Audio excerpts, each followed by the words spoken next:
just want you to sit in your chair and go, hip hip hooray, for the Western press and the Western narrative, regurgitating the same old, every single day, without exception.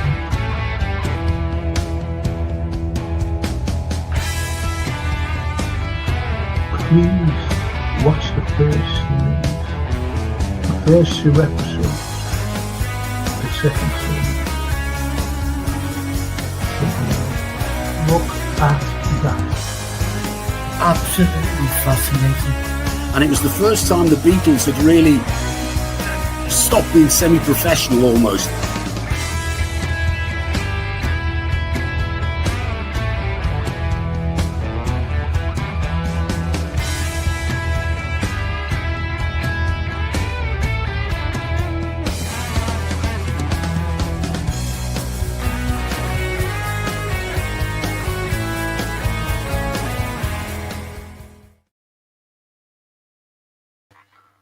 Hello all you lads, so we are ready for tonight, and let's hope that this is, that we can go on and be more positive and start, to win the games, if you like. Let's see. But before that, I just want to say thank you to Gap Painting Services. Yes, Gap Painting Services. The sponsors of every Frank Carlyle podcast, including this one. Yes, football and watch-alongs and things like that. So, and they're fully time served, fully insured. If anything goes wrong, it's replaced. And if you're an NHS worker, if you're an elderly couple, just get them in. Just get them in. Because you get special discounts. If you don't fit into the category, just let them come down and give you the price. Without any obligation. Without any obligation whatsoever. That's Gap Painting Services, sponsors of the Frank Carlyle podcasts.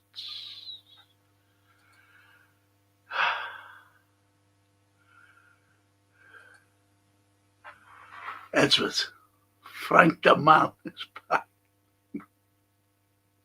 Frank the man. I hear Edward. And he carries on by saying, I'll take that win against Brighton. We need to build on the 3 wins out of 5. 2 games left this year, so let's win these next 2. Yes. Yes, of course. That's what it's all about, winning games, getting up that league. Evening, Edward in Kirby, says Snapey. Edward, Snapey the Stoke Scout. Why not? What sports channels are going to show the AFCON games? Not interested in you, really. To be honest, there, Steve, the old mate. And Steve said, Edward, you know me too well.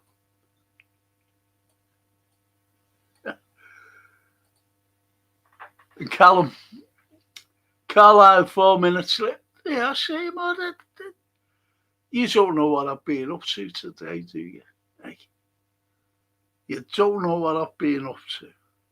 But here I am, late or not. Carlyle, crazy, really. Evening, Mr. C says, Snapey. Hiya, Steve.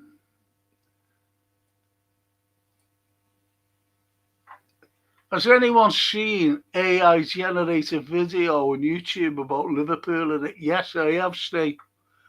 It's brilliant, the way they've done it. The way they've done it. I'll tell you what else they'll do. It's a nap that they'll do this. Do you know, like old films, they'll do that. Say like the Maltese Falcon, for example.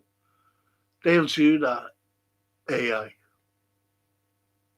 And they'll even take, like say Humphrey Bogart, for example, and putting him in a film that, that hasn't been made, put it that way. And they'll use him. You see what I mean? Say like they were going to do a film, say like, I don't know, say like the Wild Bunch, I'm just saying. Say like the one, they could have him in it.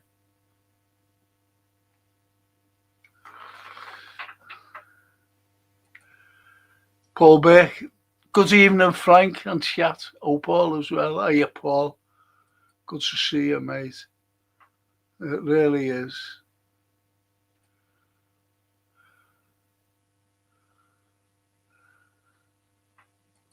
You want to let on to one another.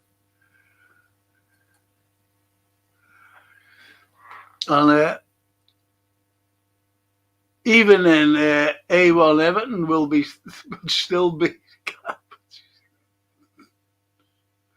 might have to win in a cup or two, like European cups. If you know what I mean. So what do you think this game coming up at the weekend, boys? What do you think of that? You're looking forward to it? Do you think we're on a winning streak? Are we going to, as Edward says, there's 2 games left. Let's win these next 2 games. And then the new year starts. What do you think? It's been strange this week, hasn't it? No games in midweek. Then you have to wait until the weekend. Would that be good for Liverpool? Because, well, we're unbeaten at 5, aren't we now? Unbeaten at 5. We were lucky in a couple, you can't just say, oh, we were great. And so we were lucky. But then again, could this break midweek? We have to go to Tottenham, don't we? We have to go down to Spurs. Could that be a blessing in disguise? More or less a week off?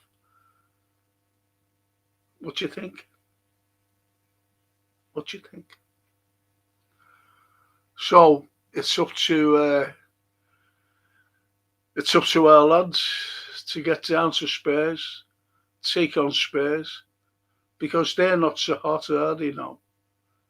Take them on and see what we can do. We have improved. We have improved slightly. We really have.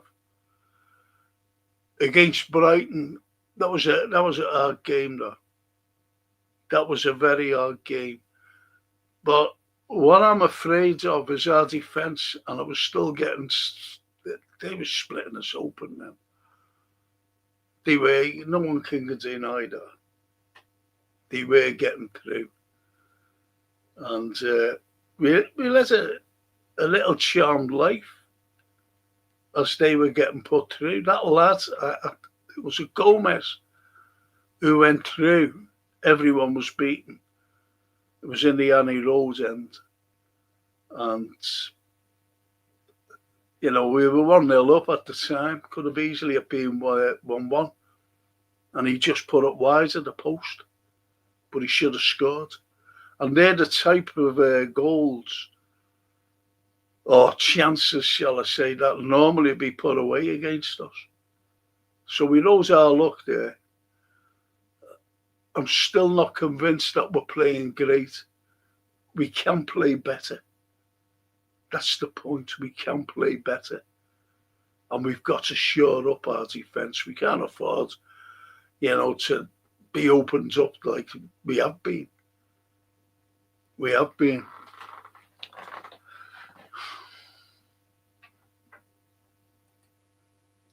the Snapey. Frank won't want to lose against us, especially at home.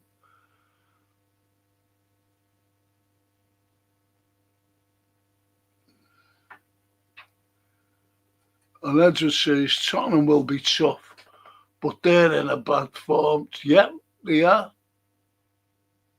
They are. Which is good, to see a team like that are not playing so good.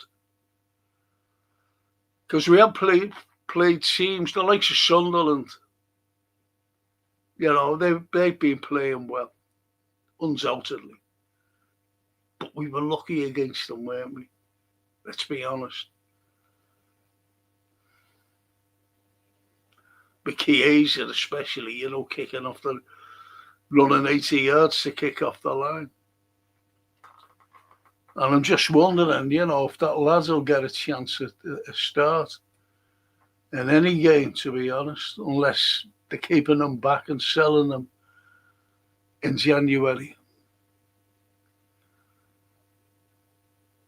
And Paul, my old mate, says, always turn up, Spurs, when we're... Yeah. You're right. You're right, DJ.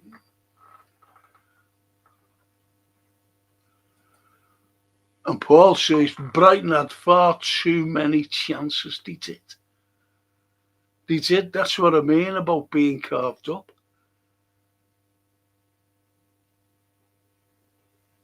And, all right, we won 2-0, but again, we did ride our luck.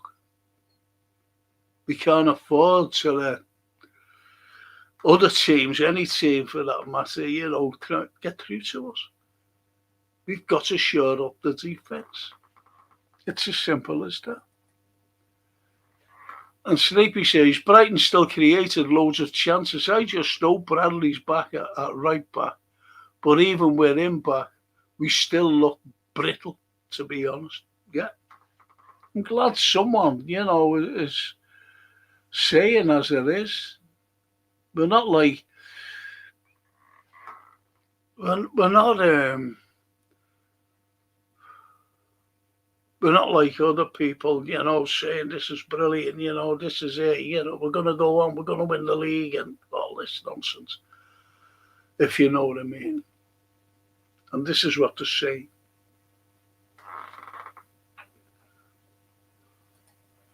Greetings, FC, and all true Reds on chat, says the boss.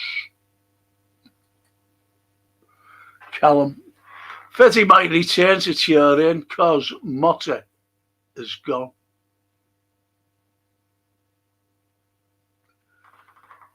Maybe he will, maybe he won't. We just don't know, do we, Callum?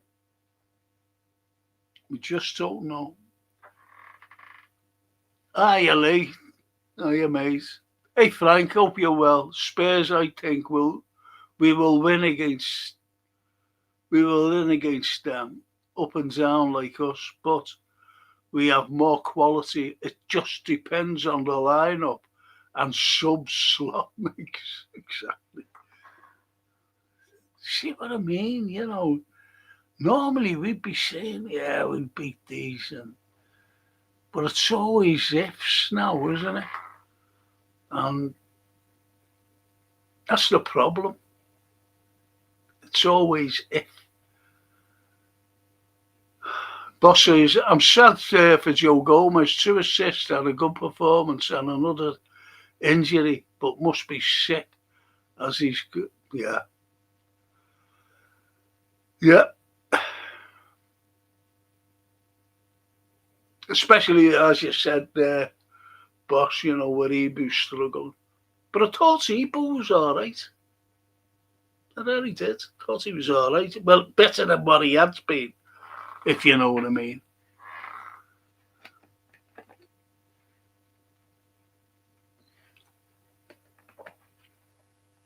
Better than what he has been.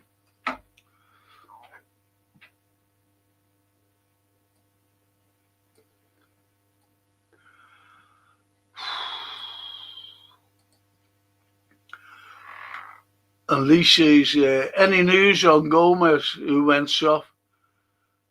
Mr. Bubble. No, I've never heard anything, to be honest. I think he is injured, and that's about it. David,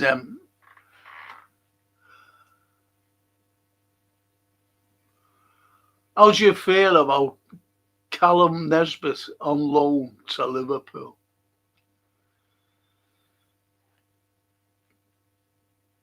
Well,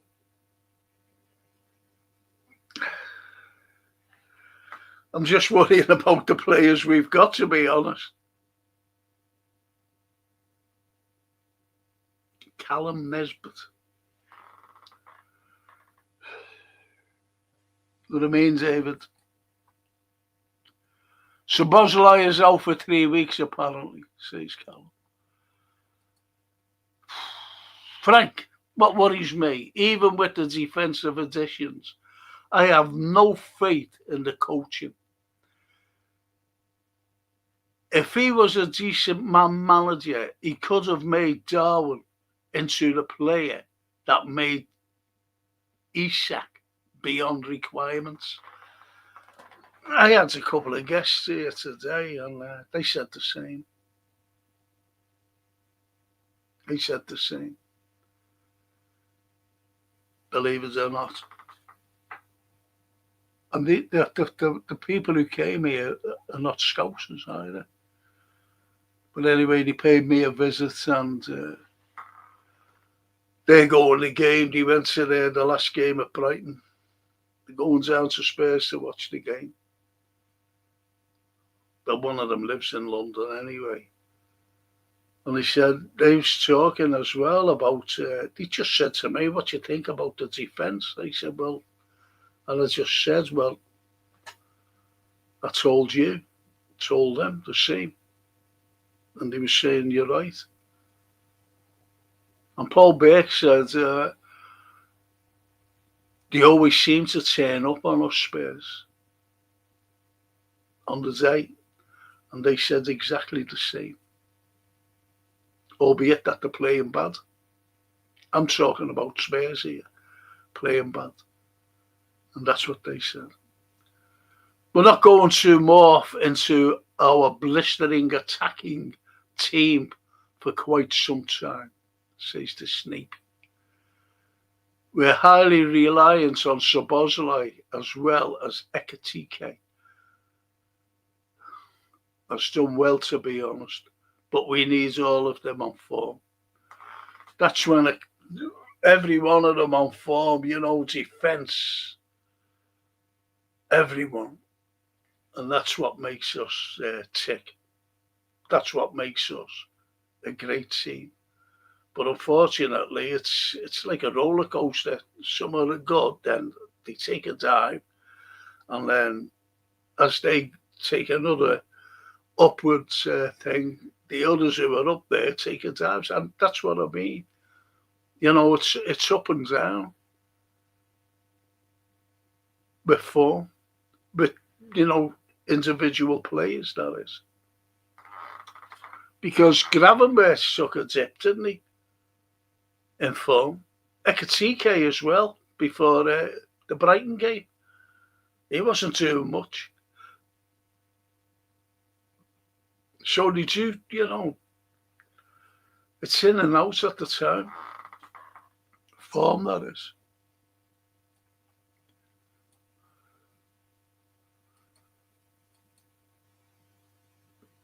The IBR, even in Captain Don Franco, up your spiffing old chap. Yes. Yes, I'm spiffing today. Tired, very tired I am. And the boss says, for me, Jarrell was a better footballer than Ibu. Although I liked Ibu when he was in his first seasons. His head has got turned, in my opinion. But where's it turned to? Madrid are not interested in him, are they? And he should be thinking, I'm going to fight for my place here. That's my old, it's my old student, Billy Morgan. Hi, Frank. All tuned in. What about Maggie May's clothes? Yeah, I phoned John up and I was talking to him, and it is, it's a shame. Really is a shame. John and his family. It's just one of those things. The way the world is. Maggie May's, ladies and gents, is a cafe in Bold Street. Great. Did a fine scouse. Very reasonable prices. Nice food. Closing down after 30 years. Terrible. For me, it doesn't matter if we sign players. I have no trust in the coaching team, says the boss. Tell me, who have they impressed? No, sorry. Tell me, who have they improved? And who have the hang on. And who have they demoted since Jürgen?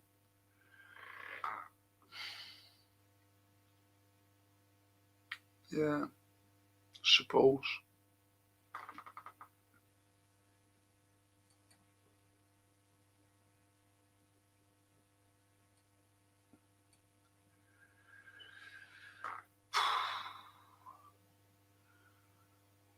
And the IBR says if they don't buy a centre-half in January, then the blame lays squarely on Hughes and Edwards, and it could cost us Champions League. Do you mean not qualify for Champions League or? Yeah. Or playing this time in the Champions League. We're not going to win the Champions League this year. Telling you that for nothing. Telling you that for nothing.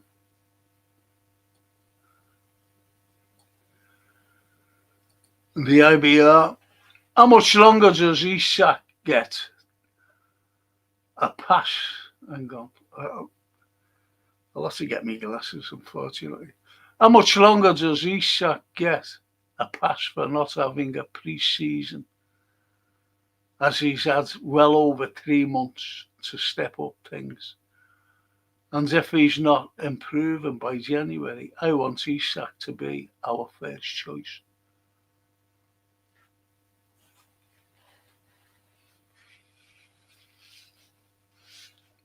He hasn't improved one iota. And don't forget, he was training, during pre-season. He wasn't idle. He wasn't idle, was he? Where did he go? He went somewhere, didn't he? I forget where he went. To a football team, that is, and was training with them.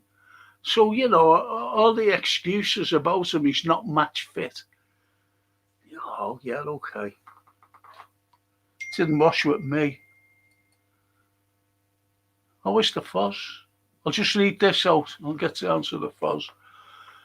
Slot annoyed me when he said Hughes and Edwards made the decision to play Salah against Brighton. Klopp always knew when a player was right because he had a degree in sports science, says Steve Malone. Well, as you know, he doesn't make decisions, Slot. He doesn't make decisions. He's a yes man. He's a yes man. And until they get rid of yes men, we could struggle. I'm going to bring in the fuzz. Hello, Frank. Can you hear me? Yeah. Can hear you. Okay. How are you? You're okay? Yeah, I'm good. I'm good, mate. I'm good. Everything is good. Back at work. So I've got 3 more days of this, then I'll be free after that. So you're Yeah, free well, after 3 days. Well, listen, listen, my mate here is, Steamer Lolland's good friend of mine. And he says, I want you to give your answer to this, or what you think. Slot annoyed me when he said Hughes and Edwards made the decision to play Salah against Brighton. Klopp always knew when a player was right because he had a degree in sports science. What do you think of that comment there? is this true? Yeah, he said this. I haven't been keeping up with football since the win. If this Yeah, is true, then we've got a problem. yeah, If there's a player power at play here, as you know, in the 90s, we struggled with the player power that we had, the Spice Boys and all that stuff. When they took over the football club, it wasn't the same anymore, as you remember, Frank. And we was rubbish for years and years after that, unfortunately. You look at Man United, what's the issue they're having because of player power? And we're going down that route when players decide want to play and all that stuff, and then you got directors interfering with players playing because of financial reasons. It's mainly for financial reasons. I can't imagine it's anything else, Frank. So if they're getting involved in that, then that means the head coach has got no power at all. no, So he hasn't. That's what I just said, and that's so what. yeah, so this is listen. I'm still honest, Frank. I haven't changed my mind at all because I think he ain't strong enough. And as you said, as you alluded to, he's a yes man. So when you got a yes man at your football club, success doesn't really. It's not sustainable. Unfortunately, guys, you need a strong-headed manager. If you look at the greatest managers that ever lived, like Pep Guardiola, you look at Bill Shankly, you look at Alex Ferguson, you look at Klopp, you look at all these managers, they're all headstrong, and Mourinho included in that as well. But when you haven't got that kind of person at your helm, that means it's going to be minimal success. I mean, it's not a continuous success. So this is what we're Yeah, facing at the moment. absolutely. And if that is right, that Hughes and Edwards made the decision for Salah to play. It's just become a joke, to be honest, because we knew before when he came, he was told that he didn't have any choice in who he brought in. It'll be up to Edwards and Hughes what transfers were needed to bring in and who to go out as well. So he's just a yes man. He's there to coach, and that's all he was told to do. You're going to coach, Yeah. and this is what he's bloody well doing.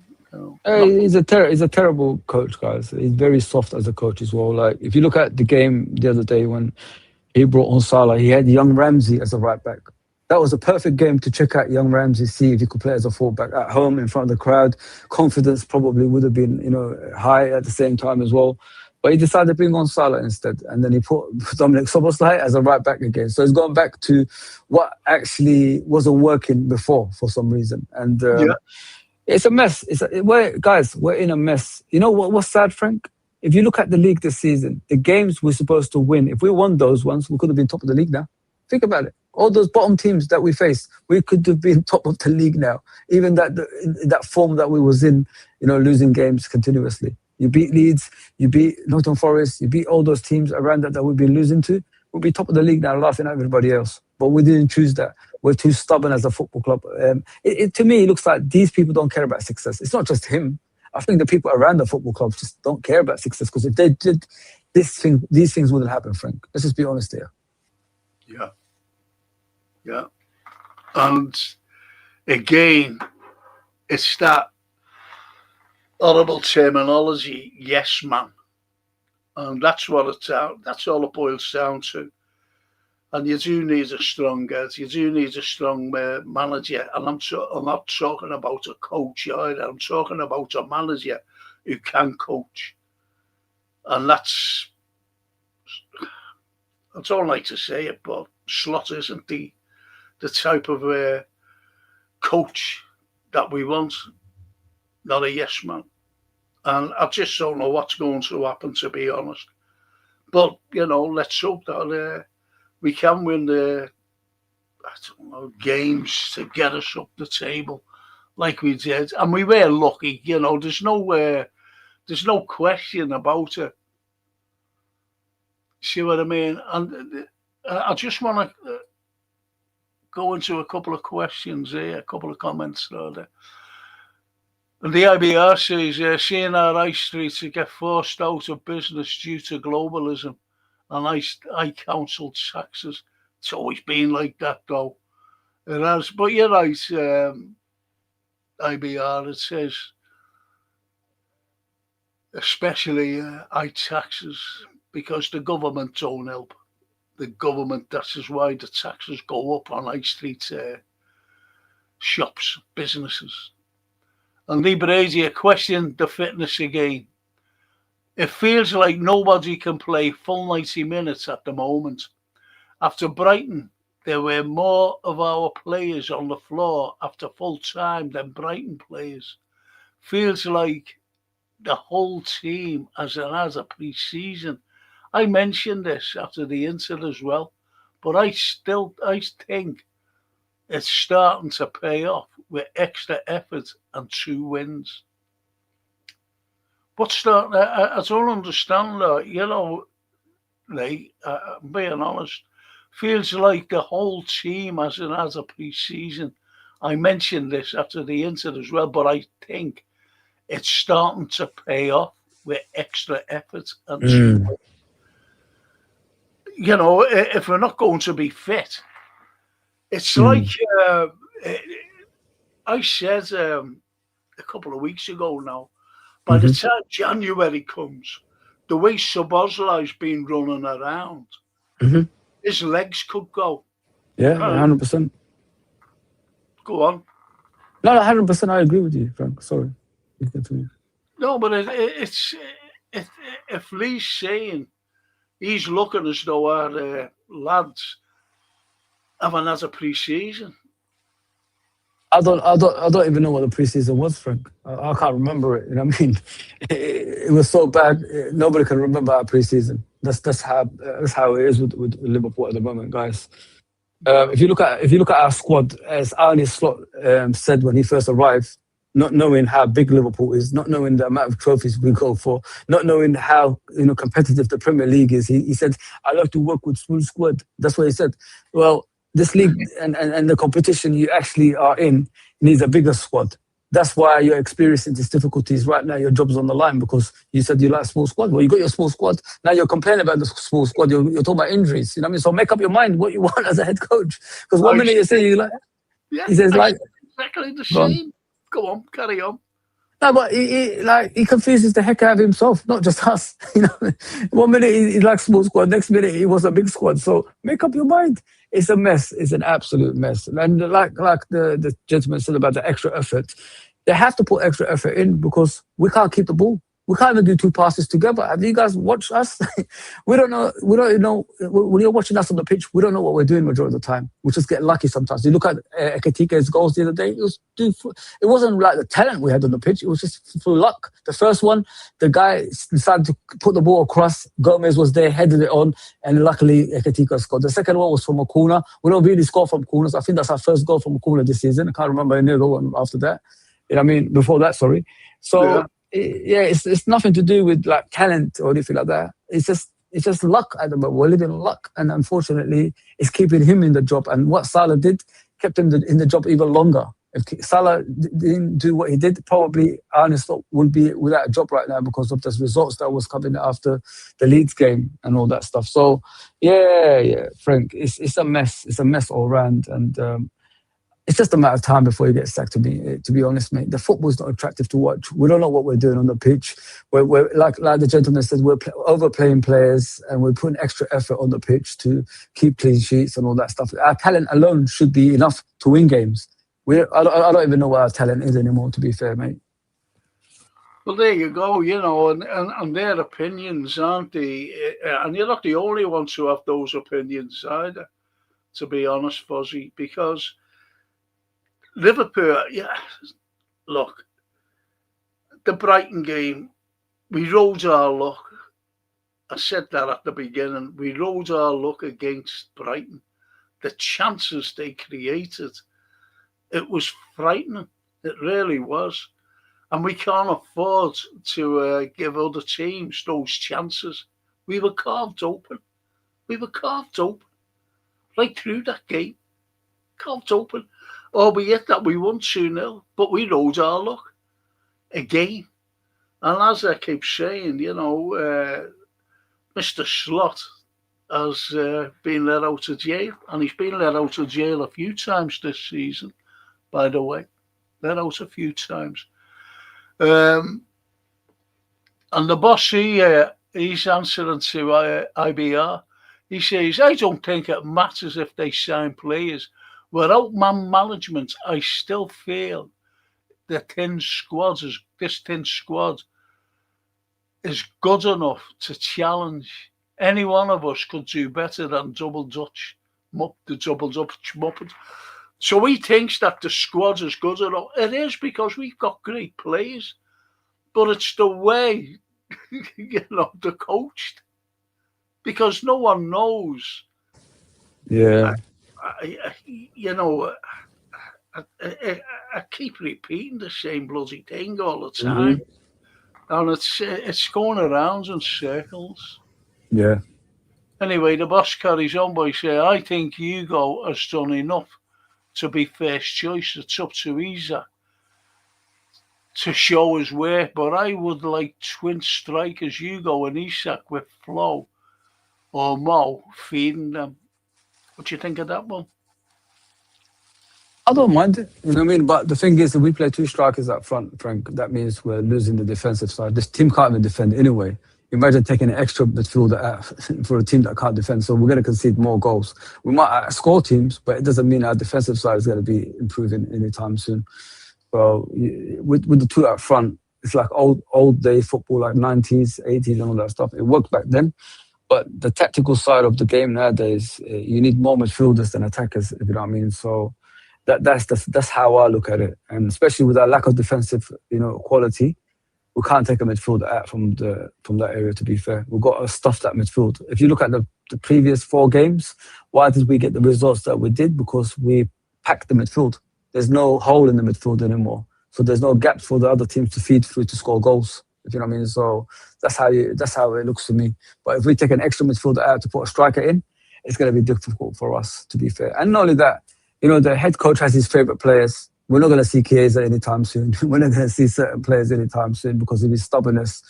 As I said, as I alluded to, Ramsey earlier, should have come on. I mean, that was a perfect game for that kid to come on to show us what he's all about. But he doesn't want to take that risk because if Ramsey becomes a crowd favourite, that means there's another pressure on him to play another player, and this is what he don't want. He wants to play the likes of Frimpong, Bradley, and other players around that area, Szoboszlai especially. So, yeah, I agree with it. I don't mind the strikers, but if we had a strong midfield that could cope with the defensive side, that's a good option. But we don't have that, unfortunately. Well, yeah, listen to this fella here. Let me go through what he says. 3 comments. And it's Greg Bartlett. And he says, my owl fella knew Shanks. So does I fella. And I know Kenny as well, believe it or not. And I know a few of them. And being his experienced thing, those Wool on the panel support London fan, game's gone. I don't know, what are you talking about? What's he talking about? Maybe me. He said, I am a Londoner. Yeah, but I've supported Liverpool long enough to be, remembered as a Liverpool fan. Don't worry, mate. If it means me. But as he says, you lot are armchair fans. Go the game, then talk on slot in. Frank knows me, mate. Did you go to the fucking game? I don't know where you're coming from. Go the game. Now, but see, these haven't a fucking clue who we are. Yeah, they don't. We don't go to the game. You're armchair supporters. Well, wasn't it 2 years ago, Frank? Shankly Oh, did he? I go back to Shankly days, mate. I used to go to the fucking Shankly Club in Manchester Street. Fuck's sake.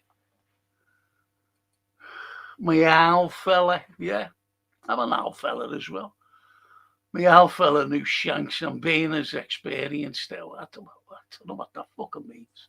The question is, do you know them? Forget about your owl fella. Do you know them? You know what I mean? If you're acting like you're a long-term fan yourself. It's crazy, isn't it, when they talk about like what city you're from. Guys, 2 years ago, I went with Liverpool to the tour of America. Spent over $8,000. That's how much I love my fucking football club. So, sorry about the language. I'm not going to swear. It's a fucking night school for his grammar. It's shocking. And a clue what he's fucking talking about. London fan. Look at this one. London fan. Game's gone. Oh, fucking. We've got Yanks as owners. We've got a Dutch fella who he manages it. Well, he doesn't manage it. So he coaches us. You know, if you think he's fucking great, fine. That's Frank, I would love to know where the rule book is. Only people from Liverpool supposed to support Liverpool. Where's the rule book? Is there a book that I have to go through? What's going on? Yeah, I think Greg wrote it that you should have. You know, you should be a scouser to support Liverpool, and you've got to. Your old fella's got to know Shankly. Wow. Crazy. Yeah, those people don't affect me, mate. There's more to life than listening to people who talk about where you have to be from to support Liverpool. Fucking leads take no fucking notice at all. I thought Kirkus did okay and definitely improving, says IBR. I thought he played well. Me too. Callum says, Reds 2-1 win against Spurs. Yeah, that's more like it. And the IBR to Callum. I agree. I think the Spuds look poor. The Spuds. Spurs.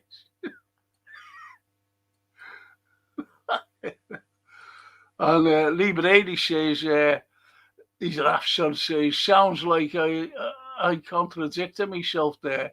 I'm just saying, usually we win in 90 minutes and the players are fine. But now we won the last 2 games, but the players look so tired at full time.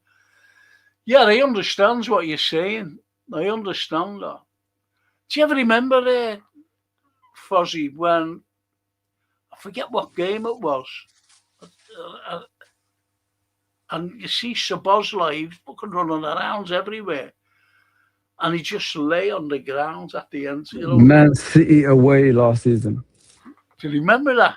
Yeah, you know, when he fell to the floor. Yeah, that's what I'm afraid of, because Szoboszlai is, you know, undoubtedly has been our best player all season. And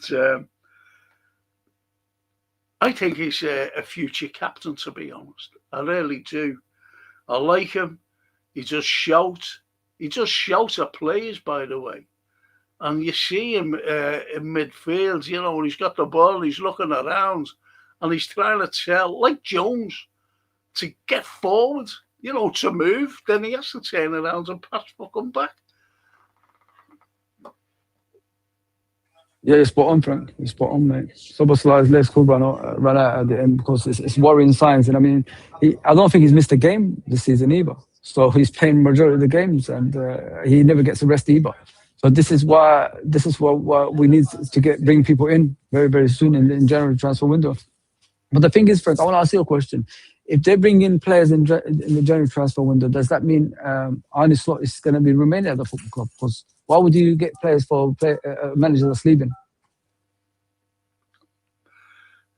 I was just looking at a comment there. I misunderstood what you said. I'm sorry. Go on.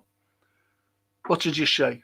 Yeah, what I said was, I agree with you with Szoboszlai. He's running too much and he will break down eventually, because that's the worrying part for me as well. But what I asked you was, imagine that we've got to sign some players in January transfer window. Would they buy players for this manager, considering his job is on the line? Well, I said it, didn't I? I said it weeks ago. Why do we have to buy in the winter window when we're supposed to have got the quota that we needed? And again, it's the analogy of the chef going to, a chef goes into a Michelin hotel restaurant and says, I want to work here. And the head chef says, well, here's the ingredients, go and make a cake. And he couldn't do it. He goes back to the chef and says, these ingredients, I don't know how to make the cake with these. And that's slot, because he got the players in and he didn't know how to use them. It's as simple as that. And that's what you call bad coaching. Because Ekatike, he hit the ground running, he was good. Then all of a sudden he dropped off. And it was all because of the system that Slot wanted to play. It's as simple as that. That's why we went through a torrid time. We really did go through a torrid time. And as you said, mentioned a few minutes ago, that, these teams, we should have been beating them. The likes of Sunderland, if you know what I mean. It's just, and we have been lucky. Against Brighton, again, we were lucky.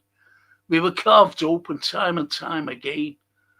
And we'll come across a team that will take those chances, if you know what I mean. But anyway, that's it. Anyway, this Greg lad says, hang on, let's see what the boss says. No, Fozzie, twin strikers that are mobile doesn't take anything away from defence.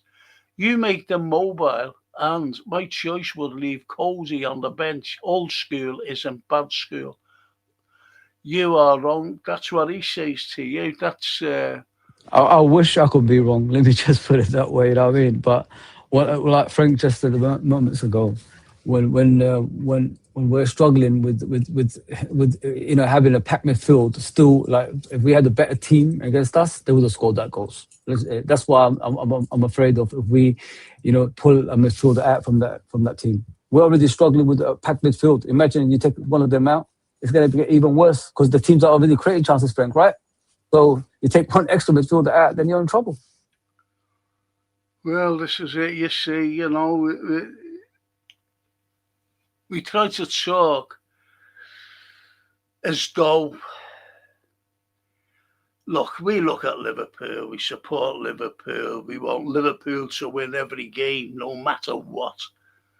And the unfortunate thing is, as you mentioned before, there are players that have lost form, then come into form, and when they do come into form, the other players have lost form, and that's what it's been. It's been a roller coaster, and I think it'll carry on unless we all solidify together and just get back to winning ways and a system that's been proved over the years, and that's the club system. Exactly, mate. You're spot on, Frank. You're spot on. 100% spot on. And this Greg lad says, £8,000, your tourist support, your local soft lads.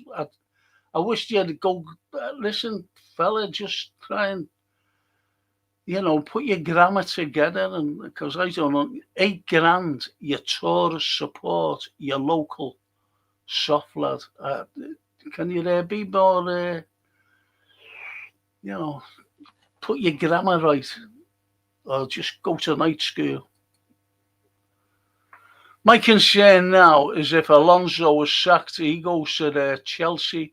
As I can see, Maresca getting sacked before Sloot, says the IBR. I don't know, Yeah, but the difference is with Maresca, he's standing up for himself. Arne Slot is not standing up for himself. So Maresca will be get sacked before them, probably, because he's standing up for himself.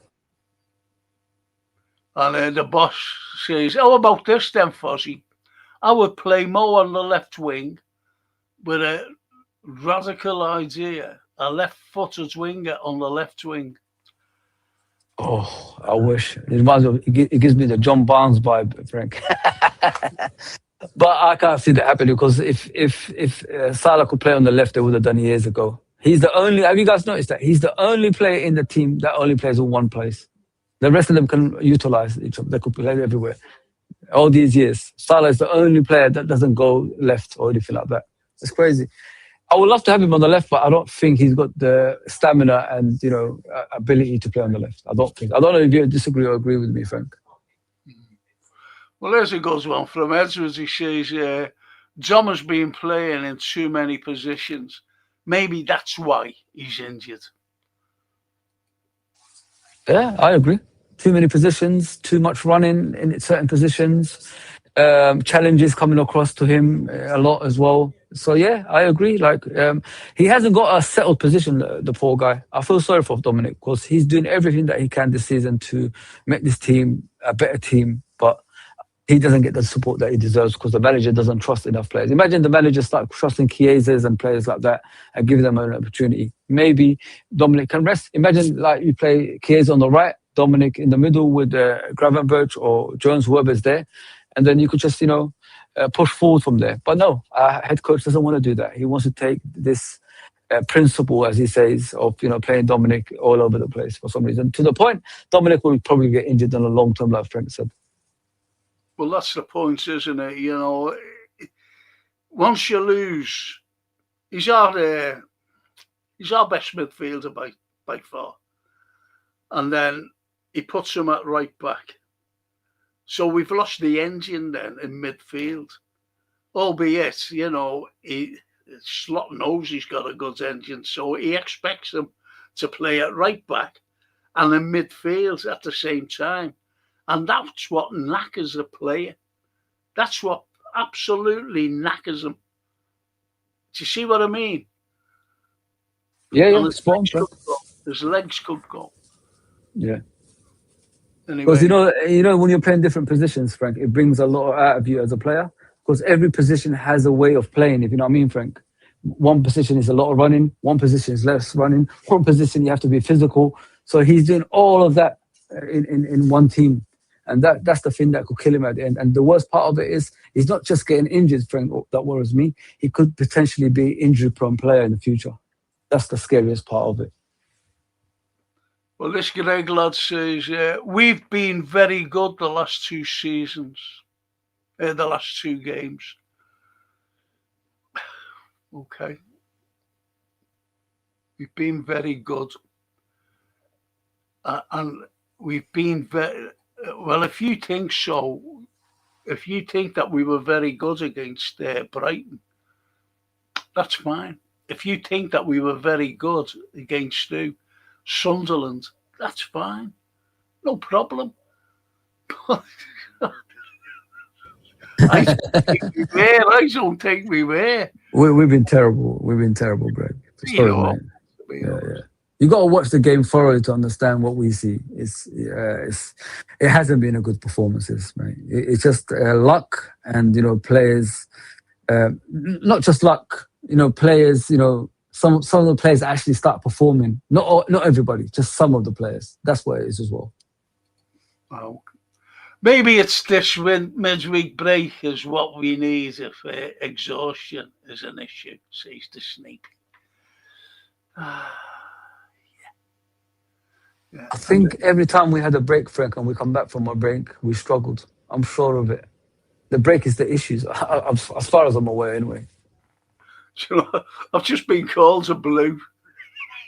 You support Everton, you blue-nosed county road cutter. Well, this lad's is... Wow. Is he back again now with a different picture? Goodness gracious me.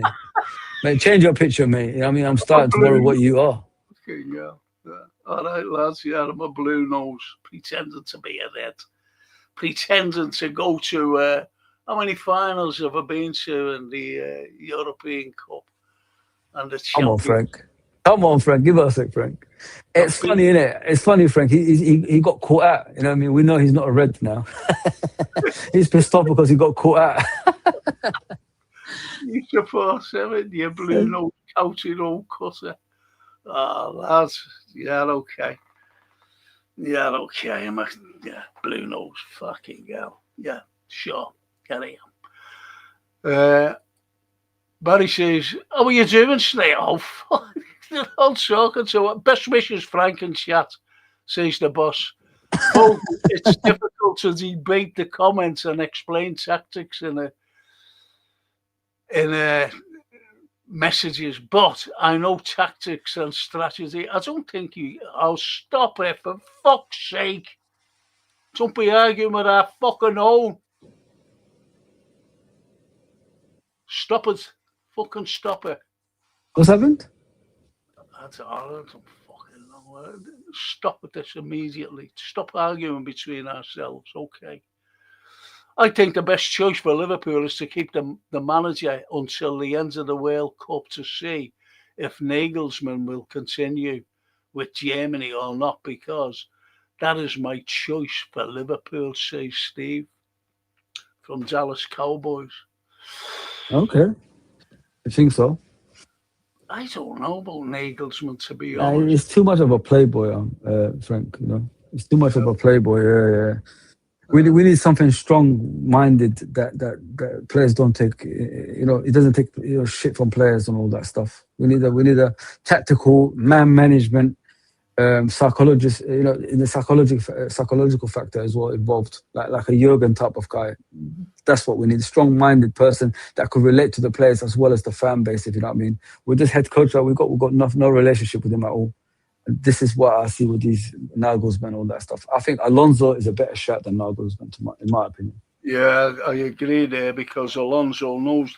I said, didn't I, Foz, when he was playing for Bayern, and they have that the midwinter break, and I went to game. I was at a game. I forget what game it was. It was a midweek game, and there's Shabby. And I went up to him. I said, wanted to shake his hands, which he did. I said, "What are you doing here?" He said, "I've come to see the Reds." And that's while he was playing for Bayern. He's a Red through and through. And that's why, I'd love him here. I really would love him here, to be honest, because he knows the city. He knows the fans. Exactly. He loves the club. So it's everything. He's rolled into It comes together. It comes together, innit, everything. Oh, yeah. And he'd play a lot better. And not only that, he's a longevity kind of manager as well. He's tasted the Real Madrid now. He doesn't need to worry about that anymore. Just Liverpool will be his focus for the next 10 years if he has to be here for 10 years. That means the longevity, the more of a manager that you got for longevity purpose, the more success that will follow, because other teams will sack managers, hire managers. We won't. We've got the manager that's there for a long, long time, and that relates to the club as well, so that knows everything about the club. So if we want to win like for the next 10 years or something like that, you need a longevity manager like Jurgen, like Ferguson, like Bob Paisley. That's what you need at a football club. So Xabi Alonso is the best option in my opinion. Of course he is far better than this fella, because in my opinion, Slot isn't the answer for a long-term manager. He really isn't, because he doesn't know what system to fucking play. He doesn't. He plays one game, the Slot there, the Klopp way. And then the next game he tries to put in his own system where we fall apart. So he's not good at long term. You made a great point there. As you said about Xabi Alonso. Edward says, I think it's hard to plan the team around Wirtz if Dom is playing this good. Who said about planning the team around Wirtz? I never heard that one. I don't know about you, but I'm nervous about every game that follows, even Wolves up and coming, says Barry. I think we're nervous about everything, to be honest. I really do. Yeah, we do. Yeah, we are nervous. We're not playing football, are we, Frank? I don't know what we're playing, but it's working for some reason. But sometimes what we've got to look at is it's not sustainable. At some point, that luck will run out. You know what I mean? And what we do next? Has Arne Slot got enough to do something next? I mean, and I'm sure me and Frank agree. He hasn't got nothing. He's got nothing. It's like what Frank said. Frank made a great point just now. He said 1 minute he plays Jurgen's system, next minute he plays his system, then he goes back to Jurgen's. The guy does not know what he's doing. He's all over the place. So if he keeps doing that, at some point that luck is going to run out and it's going to be coming like losing again, and that's what worries me. As someone said on here before, anyone could we could do better. Frank, you could do better, mate. At least you got tactical know how. You know what I mean? At least you know how football works. This guy has got no clue, mate. I'm telling you, mate. I never thought I would say that about Arne Slot. I was a fan until I saw when times are tough, this guy struggles pretty badly. He's only good when times are good. But when it's tough, he doesn't know what he's doing. His press conferences are awful. There's no tactical, there's no pattern of play on the pitch. It's just all over the place. Now he's playing the system that we've been shouting at for a while when we was losing, Frank, which is play hard to beat. But how long is that going to be sustainable for? That's a question. Yeah, well, I've always said as well, he has to play football that the fans are used to, you and I are used to, and everybody else are used to. But he doesn't, because he did come out a few weeks ago. He said, "Well, we're training our AXA, our new system." And I said at the time, well, this is in a press conference he was given. And I said, well, why didn't the journal say, but it's not working? Your system isn't working. Someone should have said that. But the journals are terrible. They won't ask questions that we'd ask. Is that? Yeah, true. I agree. They're not proper journalists, to be honest. They're just there. They're like yes men. Yeah. Everything, we got to be careful with journals, Frank. I guarantee you're going to agree with me when I talk about this. With the journals, like David Ornstein and all these guys, they're not Liverpool fans. He's an Arsenal fan. You know what I mean? Unfortunately, the journals that's at the AXA training ground or Anfield, wherever he does his press conferences, what we need to understand is they are rivals. So they're going to ask questions that's catered for their team, not for our team. That's why they never ask those tough questions. Like, they don't ask the question of why isn't Chiesa playing? Why isn't Ramsey? Things like they don't ask the tough questions that we need to know, unfortunately, because majority of the journals that's there, they are rivals. So they will do everything to cater their football club instead of ours. You know what I'm saying, Frank? I hope I make sense what I'm saying. No, of course it does. If you're I know a couple of journalists, and they don't like putting in questions that's going to be controversial. What you said, why isn't Chiesa playing? The lad's trying, he's very passionate, he's good as well. He runs forward. That time he kicked the ball off the line, to save us, to save our blushes from getting beat. And I think that would have been the end of Slot, that, to be honest. That would have gone in and we ended up losing. Oh yeah, he's out. No doubt. He was gone. And he didn't mention him. He mentioned Ali coming out to cover. Forgetting that the lads, the lads went around Ali and put us in. He put us into an empty net until Chiesa, who ran 80 yards, back to clear us off the line. He never mentioned them. And that was shocking, though. But anyway, the boss says Shanks would have convinced Mo he knew how to manage. It's obvious always 2/3 players cover me on the left. He could get to byline. You fit the system to top players, not vice versa. Well, that's what Slot's doing. He's not. You can fucking argue all day. Sneapy says, I think Slot's psychologically fragile. He often deflects questions with that annoying smirk he has on his face in interviews. People in any walk of life will follow a strong leader. Absolutely. That's a cracker, that. And I like that. It is. And, I want you to comment on that particular comment after this one. So Bosley says the IBR is a natural athlete and could probably do triathlons. He's so fit, but he will eventually burn out, as so many other midfielders. Is essential at Sloot, has no trust in Endo. So what do you think of those two comments, about, So Bosley about triathlons, he could do a triathlon, but eventually burn out. So another midfielder is essential. As Sloot has no trust in Endo. Yeah, yeah, that's true. I agree with that one because imagine in an ideal world, Frank, you get a defensive midfielder that can protect the defense and let those other players flourish right in front of him. Like, imagine that, how good we could be as a football club. But this head coach doesn't want to do that, mate. He just wants to play open, expansive football that could injure players for some reason. If I was the coach of Liverpool Football Club, the 1st of January, I'll get 2 players. That's a defensive midfielder and a defender. Once I get that, then I'll worry about the rest of the, the other positions. A DM is an integral part of a team that wins. You look at Liverpool, when did we start winning trophies in a consistent basis? Well, Fabinho came in that midfield, when he controlled that area. We beat Barcelona 4-0. Why? Because Fabinho was outstanding in that performance. He stopped the likes of Messi, Coutinho, and etc., dominating that midfield area. That's what you need. I love Gravett Birch, but he's not a DM. Everybody knows that. He's a number 8 playing as a DM. So this is what you do. You have to protect that defense by any means necessary. Get a DM in that can sit in front of the defense, doesn't move from there, and has that fear factor. That's what you need.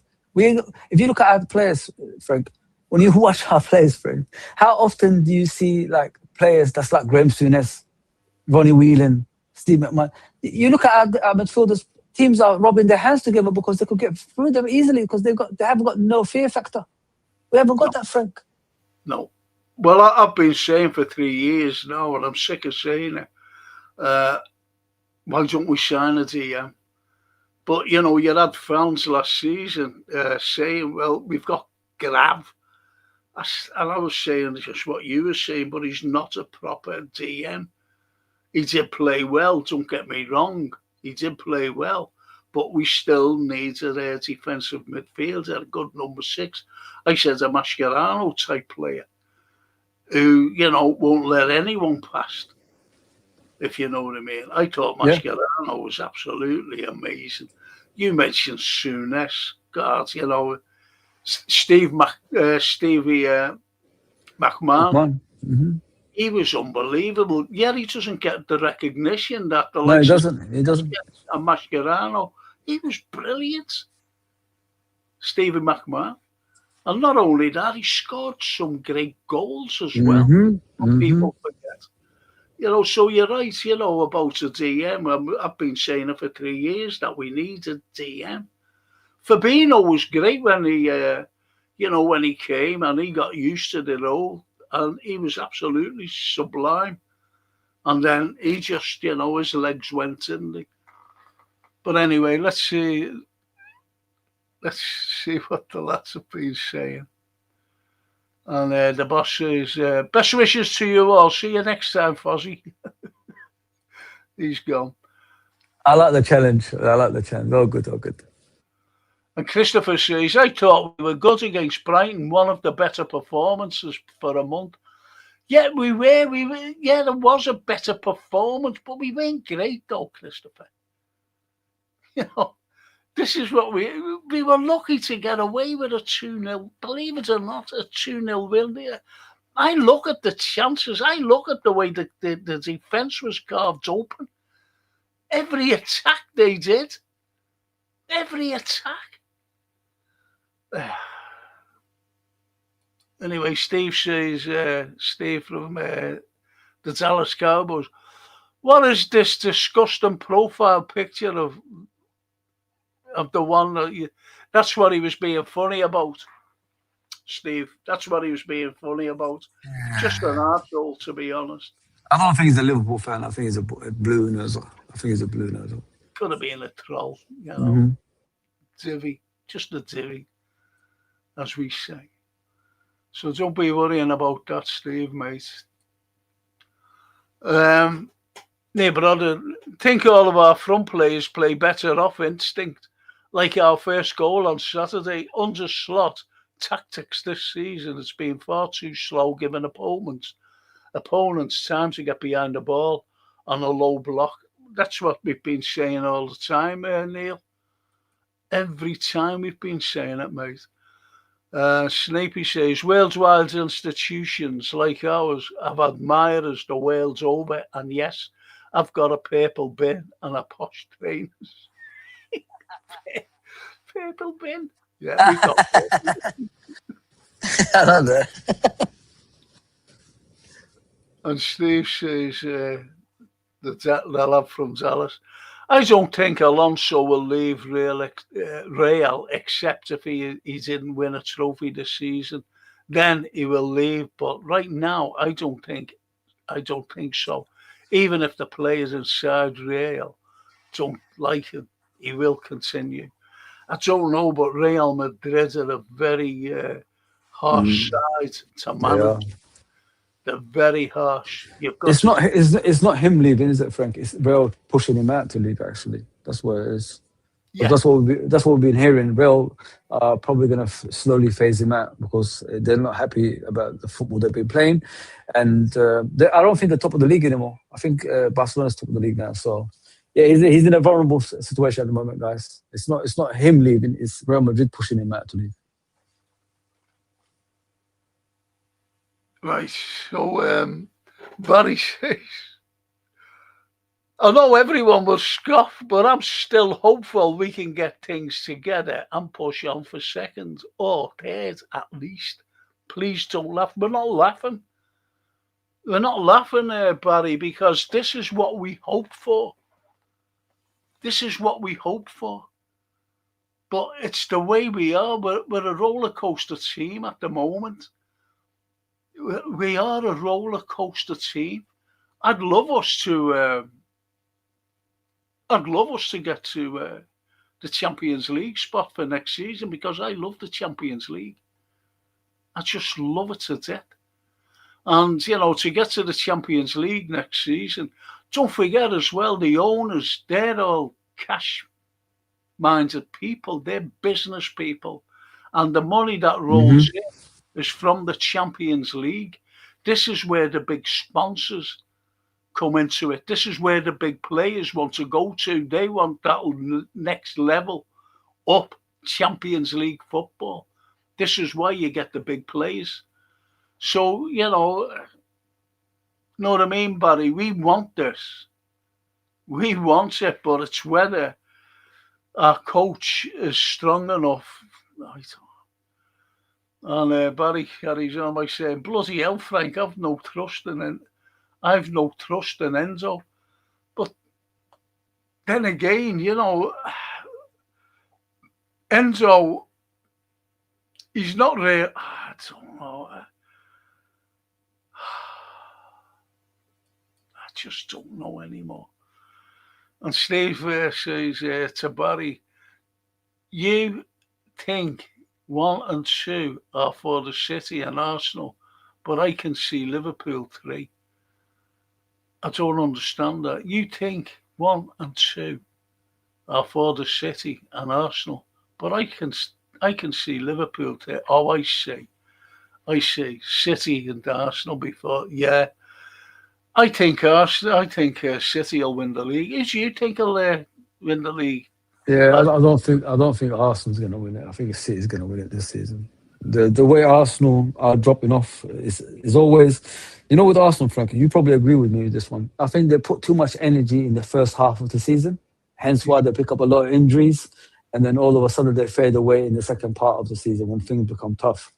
So Man City knows how to deal with that. Normal circumstances, I would say Liverpool should be winning the league, but under this maniac of a manager, we got no chance of anything. I think, was it in 1986, Frank, Liverpool were around 12 or something like that when Kenny was first player manager. And then I think the team had a meeting or something like that, and all of a sudden they just come from 12 all the way and won the league. Yeah. So but with this head coach, we've got no chance there. But yeah, I think Man City is going to win it this season. They're slowly creeping up now, Man City. The consistency is slowly hitting them, if you know what I mean, Frank. Yeah, they are actually. And Snapey says, Szoboszlai at right back is a waste of his midfield's energy and crucially, his mobility. Spot on. Yeah. And the boss says, before I go, I would just add as much as I love Hugo. He is lucky to have a positive start. Darwin was similar. in making chances for himself, but got bad media from too many fans. Yeah, you're right, and he was a scapegoat. He was definitely a scapegoat, was Darwin, unfortunately. It's a And shame, we isn't it? needed the likes of him to harass the way we're playing anyway, to harass the opposition. Yeah, true. And Good point. Snapey says to Barry, string a few wins together, then why not go for third or even second? Optimistic, but doable. That's asking much, though, isn't it? Absolutely, Snapey. He's wasted at full back, even though he pushes forwards at times. That's what Slot wants. He must say to himself, well, he's got an engine there, a great engine. I'm talking about Szoboszlai. I can put him right back because he's a good right back as well. And he can move forward because he's got the energy. But that's not the point. He could be burnt out long before he should be burnt out, if you know what I mean. Exactly. And I'll never forget when I mentioned it to you, Fozzie, when he was, as you said, it was the Manchester City game where he just went down and was just lying flat on his back. Jeez. But, good comments coming in. Yeah, very good. See that? Let's see. Hang on a minute. Yeah, I agree with the comments, to be fair. With Szoboszlai. What worries us, and we alluded to earlier, is like the more you use Dominic Szoboszlai all over the place, the more injuries he'll pick up, and eventually he'll be injury prone like Daniel Agger or something like that, because it's just too much the body can take, and doing that to Szoboszlai, that can happen to him potentially. It's a scary thing. And Steve says this is about Xabi. If Barcelona go any further ahead, he's not saying this, I'm saying this. If Barcelona go further ahead, Xabi's head is on the block, definitely. Not the end of the season. It'll be mid-season. Because, as Steve says, Barcelona is ahead by 4 points. Ooh, that's a lot. That is and a that's lot. and that's 2 seasons, isn't it? I think Barcelona are the current champions as well. So that's 2 seasons without a championship for Real Madrid. Yeah. And that never happens. No, doesn't happen at all. And Barry says Szoboszlai is the best player in the league, in my opinion. Would you say he is Szoboszlai best player in the league so far? So far, if you talk about Liverpool terms, yeah, 100%. I don't know about the league overall, but so far in the league for Liverpool, yeah, he's been phenomenal. He's the only player that you can say out of everybody in our football club that's been consistent. The other ones haven't been. So yeah, I agree with that one. I don't know about the league as a whole, because there's better teams above us, if you know what I mean, Frank. Yeah. King Vader, even a Frank, Fozzie, and Chat. All right, King. And, yeah, look at that. Cop father. Big up, Frank. Fozzie. Hey, cop father. And just dropping in to show support, like the stream and subscribe. Thank you, cop father. You're a good man. Thank you so much. Thanks, cop father. And Barry says, I agree with you, Frank, but he's so dynamic in midfield, chasing down the opposition. That's Szoboszlai. Okay, so this coming Sunday, when are we playing? Is it Saturday or Sunday? I always... It's Saturday. Check. We've got Tottenham in it, unfortunately. Yeah. So I think we're playing on Saturday, 5:30 kickoff. 5:30, Jesus. Right, okay. So how do you think it'll go, Foz? I've got a good record against Tottenham, don't we, Frank? Home and away, actually. So Tottenham are not in a good position either. They were just Thomas Frank guy. manager Liverpool fans wanted when Jurgen was leaving. He was like touted around like to be the next Liverpool manager. Well, there you go. You see my Tottenham. Some managers are just good with the likes of Brentford and teams like that. When they leave that, they're different managers. So yeah, I can see us winning this game, Frank. But unfortunately, Tottenham are a wounded animal, so they're gonna start. They have to start winning at some stage as well. So I think we're gonna be win by the odd goal this one. I got a feeling by the odd goal we're gonna win this one. It just depends on Arne Slot if he doesn't stray away from the formation that he has, and it depends on who's playing at right back. Is it Soboslai or a defender?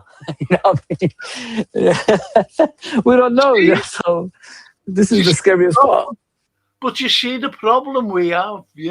All the fans, we don't know who slotted play. It's like the Gapco syndrome. Gapco's awful, and he wouldn't drop him. He kept bringing him in every time, every game until he got injured, right? And so we don't know who he'd play. Now we know that Bradley is back. I think Bradley will play at right back. Yeah, suspension is done there. He was good. He was good when he was his last game, when he got booked for knee. Yeah. He gives away stupid fouls, and he gets the yellow card, and that's silly. Well, to be banned, he's already had the 5 yellow cards, so that's a problem he has, giving away too many stupid fouls. Whereas I think he's more determined than most, if you know what I mean. Getting stuck in. Anyway, I reckon that we'll beat them as well. Mm-hmm. I reckon we will beat them.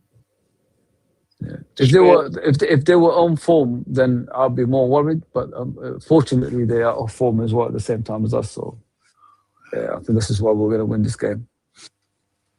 And the lovely Toscana. Buonasera, Franco, Fozzie, and chatters. Hope you're all well. Yes, we're all arguing with Frank calls us a pair of blue noses. He said we're Evertonians. But anyway, Barry says 2-1 to us. Which is I agree. It's positive now, isn't it? Because only last week and the week before, Foz, maybe like predicted, they were all over the place. They were hoping for wins, but they were saying, I don't know. And this was against the likes of Sunderland. Yeah. You know what I mean? And even further back, what got me was the Nottingham Forest game. Oh, please. I think he should have gone then after that game. I said that at the time. He should go now. He should be sacked. Yeah. But then again, do you know if I'm being honest here? Mm-hmm. If they didn't have to pay compensation, to sack him, say like they didn't have to pay FSG, I think it's a well been gone by now. But it's a big £10 million payoff, isn't it? What they'd have to pay. And I think they look and go like that, well, we keep him, see how he goes on, and hopefully let's keep our fingers crossed. But then again, what they think is Champions League, because if he's nowhere near the Champions League, but there's still a mathematically chance of getting us there, he will, and he will bring in someone. This is what I meant to ask you as well. I agree what you're saying, 100%. The thing is, what I want to ask is, when are we going to start asking questions about the ownership as well? Because when are we going to have that, Liverpool's going to have that time like for themselves to win titles continuously and, have that momentum, like we used to, like back in the day. Because under FSG, it's never sustainable. It's just one league title. 5 years later, we'll wait for another one. Like, when are we going to ask them the questions? Because we'll keep asking about Arne Slot. What is their ambition? Why can't we sit with them and ask them, are we ever going to try have a time that we're going to start winning titles consistently? Or are we going to do this every 5 years thing? Because I think they get away with murder as well. I honestly think that. Yeah. There's no pandemic now, Frank. There's nothing. There's nothing stopping us from winning league titles. No, no, I agree 100%. And Barry says the problem with the Brighton game was Bradley wasn't available, and when Mitoma came on, he caused problems.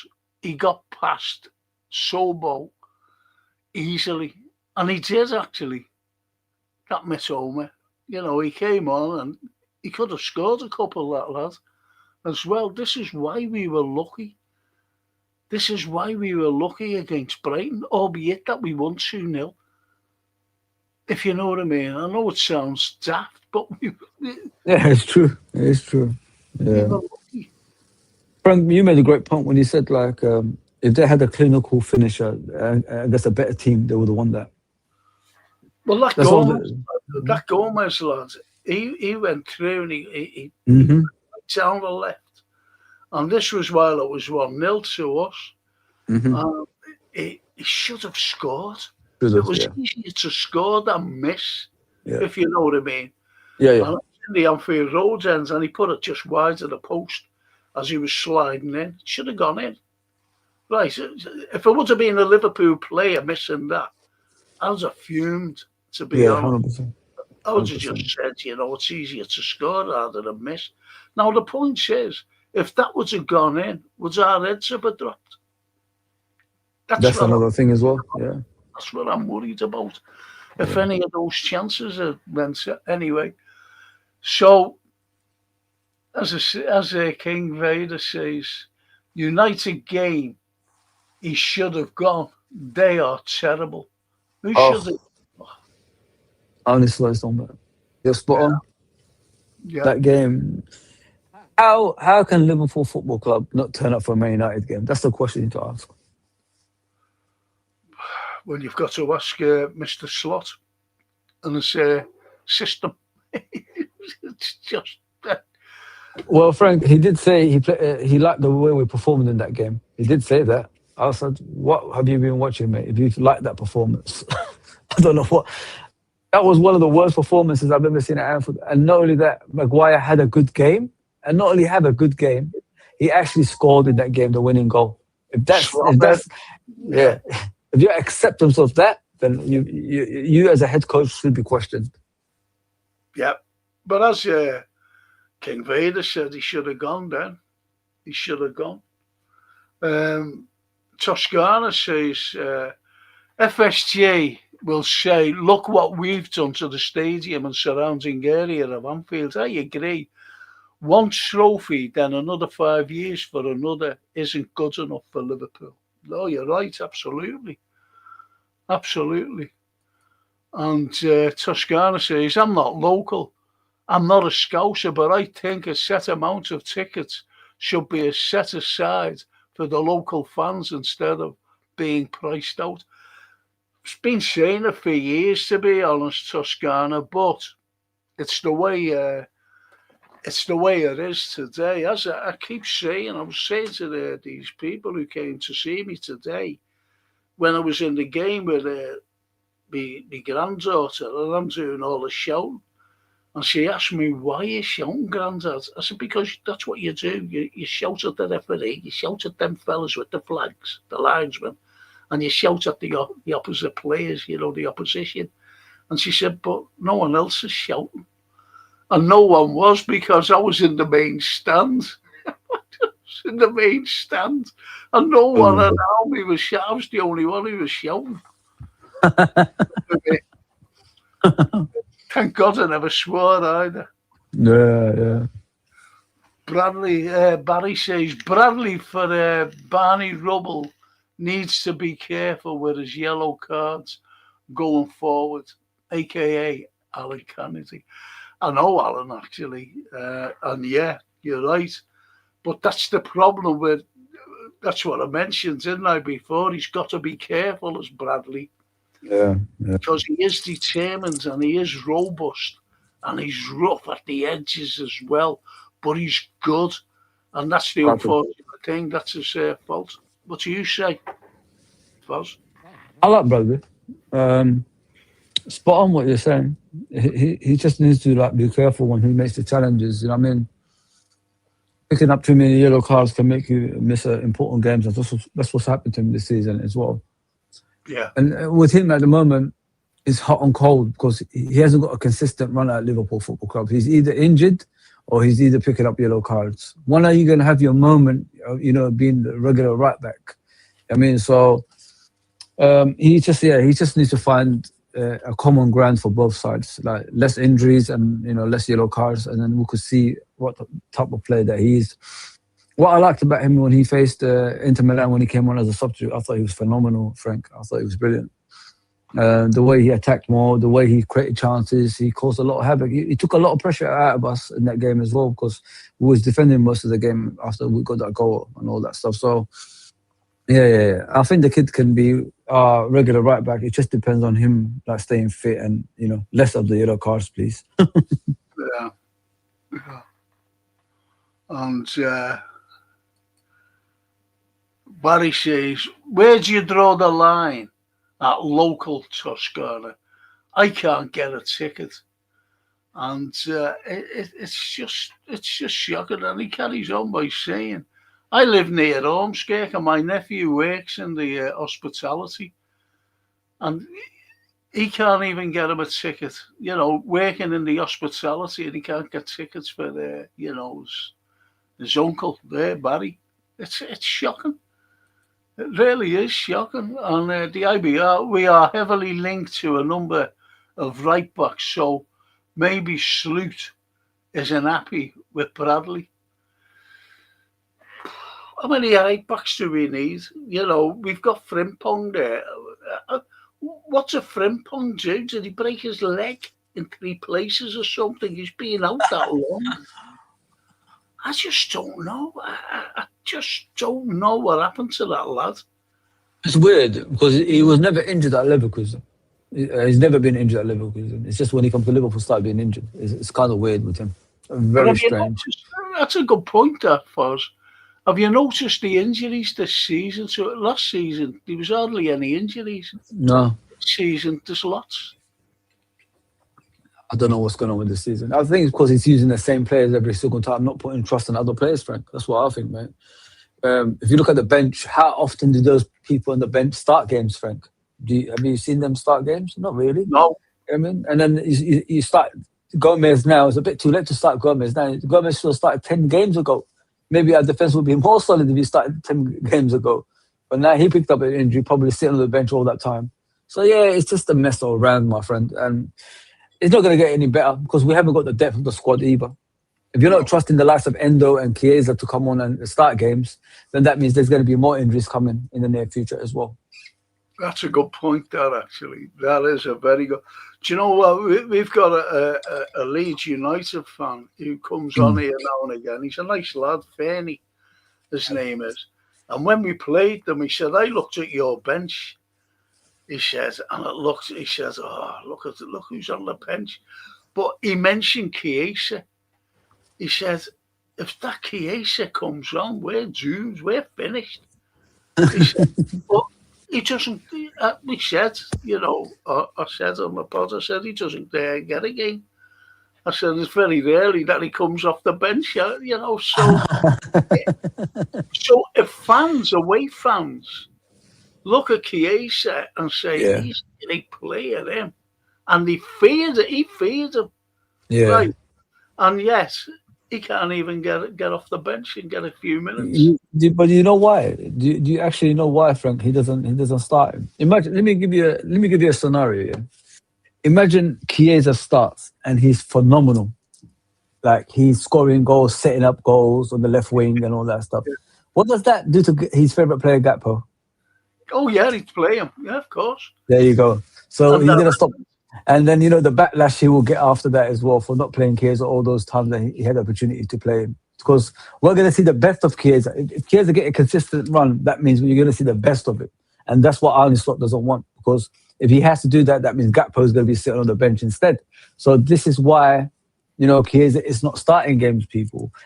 You got to put yourself in those shoes, guys. This head coach that we got is a very arrogant guy who has his favourites, unfortunately. So when you have your favourites, you dismiss a lot of players. And once you dismiss those players fade away, unfortunately. And to me, as long as Arne Slot is here, we're never going to see Chiesa playing on a consistent basis. And no matter what, Chiesa can stop a goal on the goal line, and he'll still not get credit for it. You know what I mean? So imagine, what he's facing, if you know what I mean, as a player. So yeah, it's a mess. It's a mess, and it's unfortunate. I mean, he's under this coach, because if Klopp was there, I think we would have seen the best of Chiesa, and I think we would have loved him as a fan. We still love him now, but I think even more love would have been heading in his direction, because now he's fully fit. He's always available. I remember in the beginning of last season, they said he's never fit. His fitness is an issue. Well, we can't have that excuse anymore. He's fit all the time now. That was spent. Definitely spent, because Slot had just won him. I keep saying this.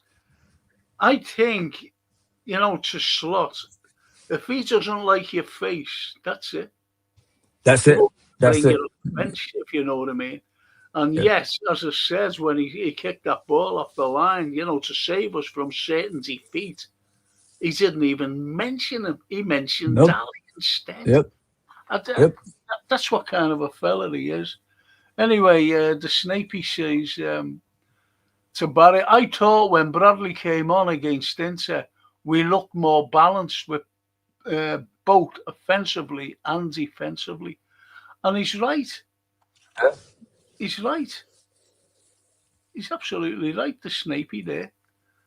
He kept a lot of problems out of us, you know what I mean? Like, he attacked more, which means the defensive side ain't going to be an issue. If you got the ball up the top, then you don't have to worry about the defensive side. So every single time we had the ball, we was passing to Bradley, and Bradley took the ball up to the Inter Milan side. I think he had a shot, didn't he? Hit it straight at the goalkeeper's midriff.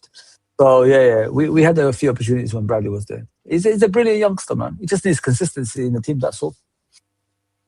Here's a good point by Toscana to Barry. In Liverpool postcode, I'm taking the atmosphere different with a good number of locals than the tourist fans who come in for the odd matches. You're so right. They just sit there. I've been around them myself, Toscana, because I remember I was in the Anfield Road end when the top tier, not the new one, it's going back to 2001 when we were playing Roma. And Esky scored when he scored the second, put the game beyond doubt.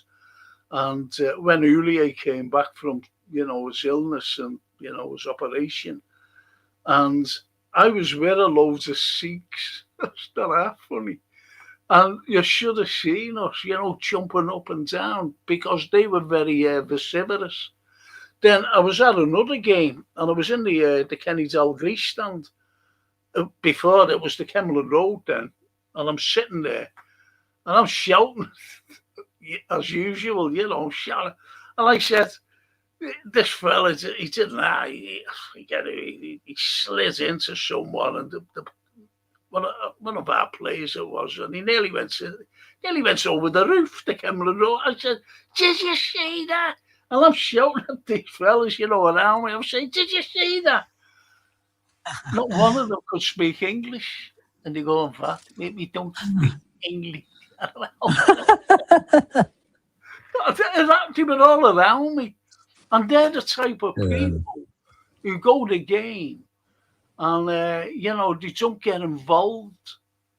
They just don't get involved, albeit that they support them. Some of them support them. They love Liverpool. Yeah, they love Liverpool. Exactly. And Barry says, there's a good one for you, fuzzy lad. To Slot just have them running around. I don't know what goes on in the training, but maybe we should concentrate on open play footy with the skilled players we have. I've said it all along. Have you ever seen? Have you ever seen inside Anfield? Where you see? Yeah, I do. They're inside the gym and they've got these plastic bands. Yeah. Elastic bands, that is, and they're pulling them, and they've got medicine balls thrown to each other.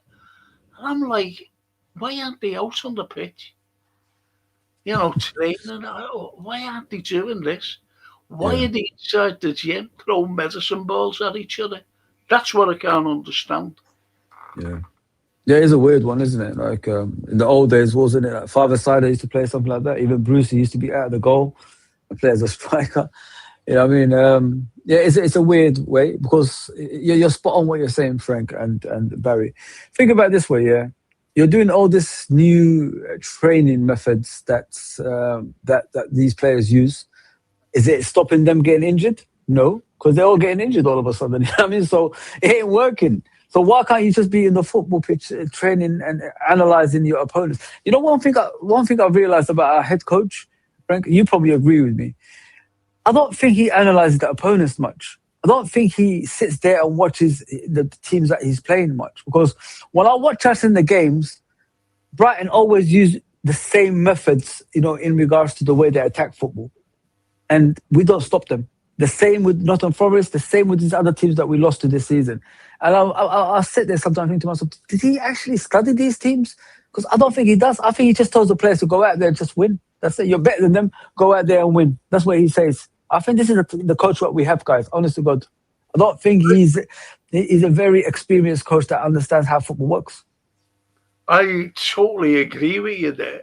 And I've said it myself, to be honest. He doesn't... Look, I tell you when I thought that he doesn't, look at the opposition, study them properly, was when the first international break, and we'd lost 3 games on the trot. Yeah.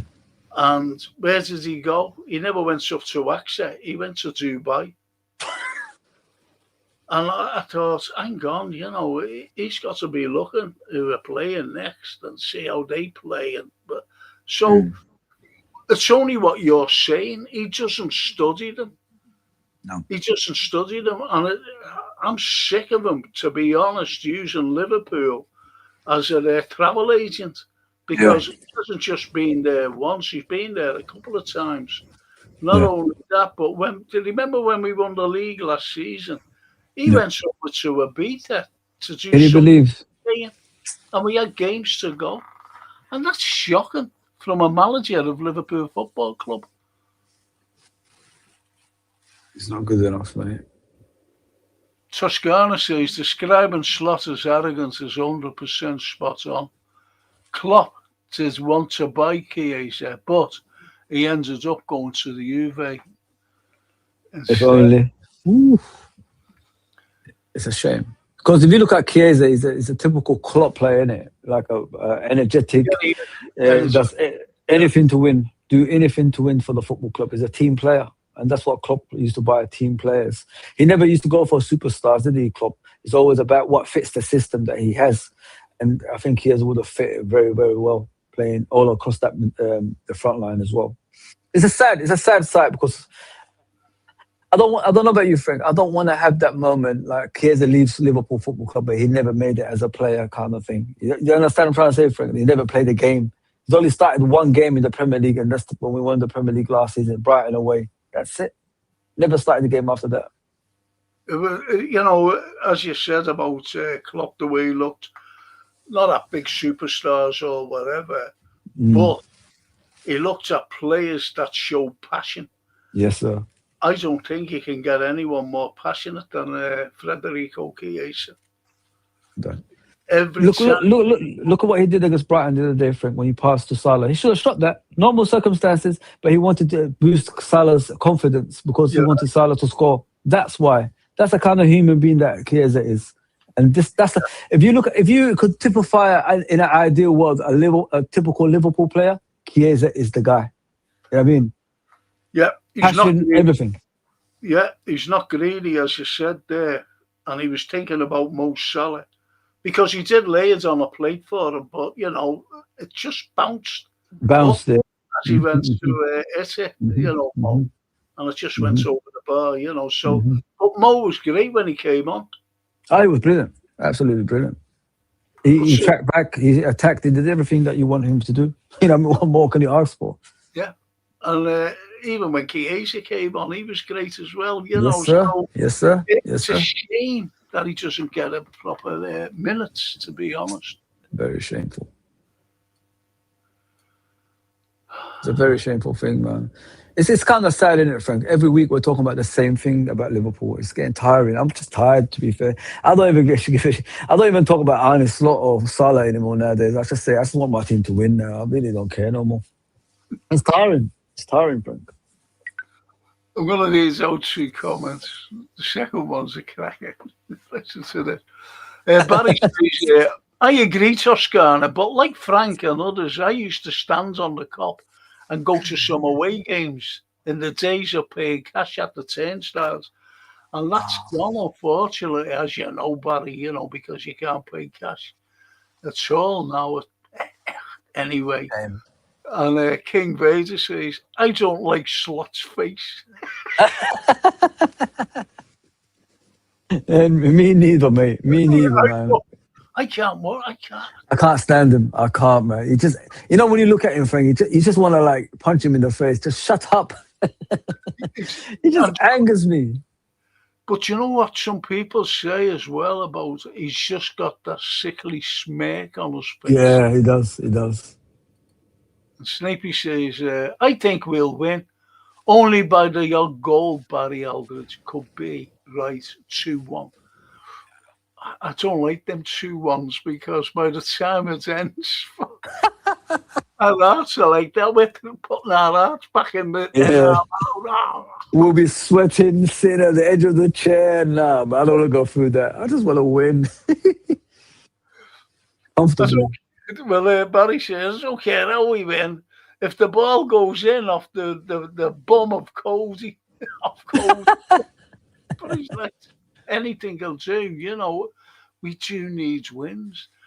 And Snapey says, there come a time when FSG have to protect their investment regarding the Champions League. If Slot's mediocrity continues, they'll have to sack Slot. If they truly cared, Slot would be gone by now. Yeah, they don't care. They don't care. This is it, it's all based on maths. And Barry says, I don't think they know the history of our football club, Frank. I don't know if you agree with me, because if you know the history of Liverpool Football Club, we don't act like this. It's all about winning. That's how I see it. When I look at FSG, their mentality is not about winning, and I wish it was, but I think they're as much as to blame than as much as the likes of Slot and Edwards and Hughes.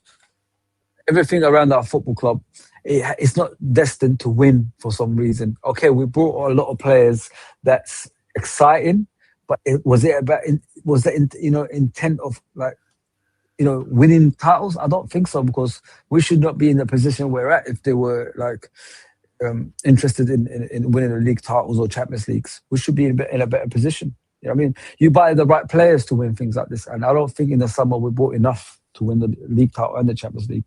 But that was our next step this season, Champions League and the league.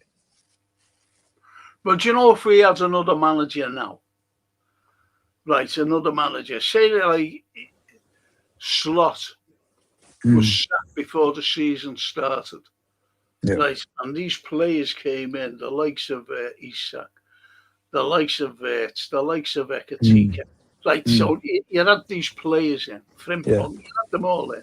Yeah. Do you think Liverpool will be where they are today with another manager and those players? I don't think so, because if another manager came in, Frank, he'll have ideas. You know what I mean? He'll have options, if you know what I mean. That's how football is. Every great head coach has plans on the pitch, which means if the first plan doesn't work, you go to the second one. If the second plan doesn't work, you go to the third one. With this guy, he has nothing. You can see it. When you're watching Liverpool, that's a team without any ideas. What he's living on now is basics of football, which is hard to beat. But can he get outside that? As soon as he tries to get outside that, he struggles, as we've seen in the past few games with Liverpool. So I think as long as the next coach had plans, we would have done much better than what we're 10th or something like that. We should not be in that. I don't know if we're 10th anymore. I think we jumped up because we won the other day, 7th or something. We was 10th at the time. Liverpool considering they are the current champions, shouldn't be nowhere near that area. That's a taboo already. You know what I mean? So it's a mess. It's an absolute mess. But yeah, I agree with you, Frank. I think under another manager who has more ideas, we would have done better. 100%. I've got no doubt about that. It's just the lack of ideas that's destroying this one. Well, suppose, okay, hypothetically, Mm. if this is my opinion, Mhm. if Xabi was to come over, as I said, he knows the club, Yeah, he knows the fans, he knows everybody. yeah. Right, you know, he's got that Liverpool vibe. What the fans want and what the fans expect, because he knows us. He knows what the club is all about.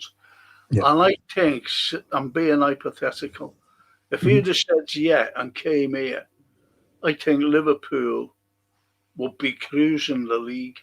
Oh, 100%. I really do. And that's, that's just coming from me, to be honest.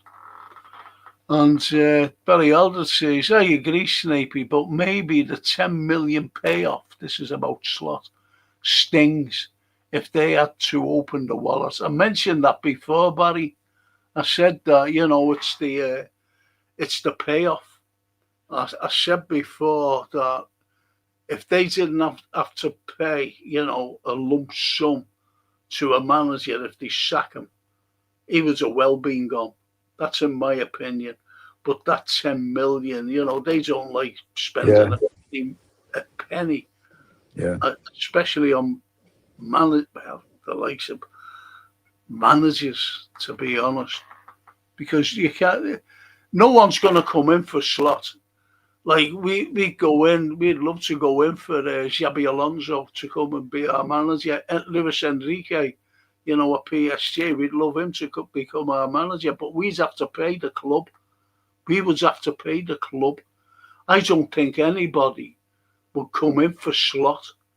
If someone came in for Slot and FSG says, yeah, well, you can have him for, you'd have to give us 10 million, let's say. They would bite their hand off for 10 million, Liverpool, just to get rid of Slot and to bring someone in. Suppose he was sacked, right?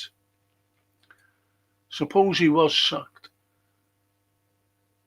What interim, we'd have to bring in an interim. Would you be satisfied with Steven Gerrard as interim manager? Me, Frank. Yeah. I don't know about that, because say in an ideal world, Steven Gerrard, starts doing well as a head coach, and all the fan base fall in love as we always do, and then he gets the job, and then things start going the other way. I mean, his legacy will be questioned. So that's why I worry about Steven Gerrard. That's I remember Kenny coming back. I think after the FA Cup, people started, and we finished, I think, lower than 5th in the league. People started asking questions about Kenny, and I don't want to go through that with Steven Gerrard. But I don't think we're in a position to be in an interim position anyway. I think if Liverpool sack Arne Slot, I honestly think Xabi Alonso will take the opportunity, considering what he's facing at Real Madrid right now. I honestly think that. Because he knows, for him to talk about Liverpool in his interview in the last press conference, I think, for Real Madrid, how much he loves the football club, shows like he's really, really thinking about, the job over here in the future as well. So, yeah. With Steven, we've got to avoid that, of course, of his own legacy. I mean, Frank? That's what worries me about that. Well, it's fair enough, fair play. And Toscana says, I'm biased. Chiesa is a brilliant player and plays with Italian passion. Doesn't rock the boat, and even took the blame for Mo not scoring. My favourite Italian player. And that's from Toscana. He's got the best song. That's a lovely comment, though, about the lad. And stadium improvements, says Snapey, doesn't put silverware on the cabinets. They are protecting and enhancing matchday revenue. Let's not be sidetracked by smoke and mirrors. I've said that all along. And, again, they save money. They got the cheapest in to build the Anfield Road stand, and it leaks today. Now, if that would have been me, I was at those corners in the Anfield Road end, that separate the Kenny Dalglish and the main stand. I would have had them taken down and putting seats in there and just rounded it off. I thought that would have been a great idea, but no. I don't know how they're going to extend the COP. I really don't. I don't have a clue. The only way to do it, I don't know. Just go and sidetrack myself here. Chiesa is not going to stay, in my opinion, I reckon, says Barry. No, he's going, definitely going. He tried it in the summer, but they're still treating him the same, so he's definitely going. On the IBR, Chiesa has the same energy as Louis Garcia and Ray Houghton. He has got the energy, but he doesn't get picked, and that's the shame about it, because he is, he's good. I can't listen to Slot, and if I knew a Sicilian, we'd be looking for a new manager. Yep. Yeah, of course.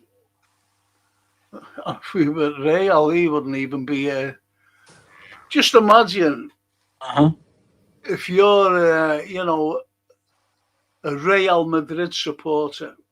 Now, I'm being honest here. Did you know Slot before he was mentioned? Nope. I didn't know, and none of our chatters knew.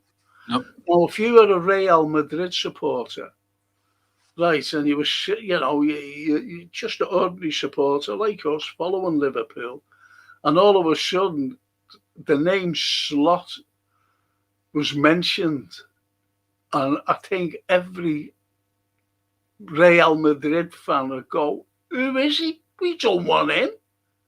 And they'd make sure to the hierarchy that they didn't want Slot because they don't know him.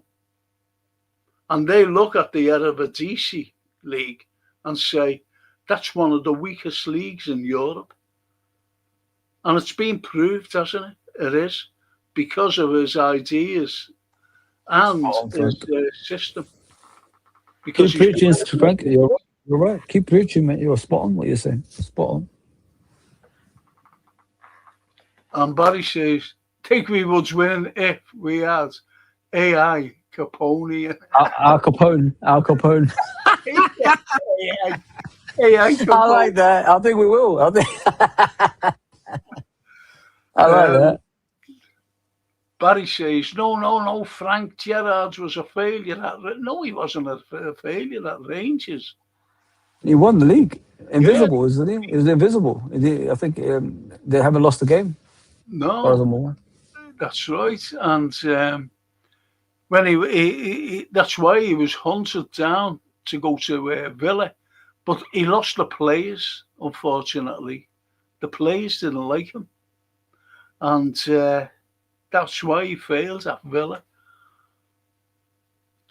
But as he says, he's not good enough. Steven Gerrard. Snapey says, too many tourists strangles the very thing that the broadcasters want to televise, the atmosphere. When I'm lucky enough to get a ticket, I want to sit with people as equally committed to the cause. That's why lots of people go in the top. I'm talking about locals, Foz. Yeah. The Snapey there, they just want to go in the cup because they know the cup is very enthusiastic and passionate. It's sad. It's become a tourist attraction, unfortunately, guys. So much so I have to pay for VIP tickets nowadays just to watch one game. You know what I mean? It's hard, man. Very hard. Yeah. I do this ballot thing every year. I don't even win it anymore, Frank. Don't even get one game anymore. I used to get the odd game here and there, especially the Brighton games. I don't get that no more. So I'm going to the Leeds game, the New Year's Day. I had to get a VIP ticket for that one. It cost me a lot.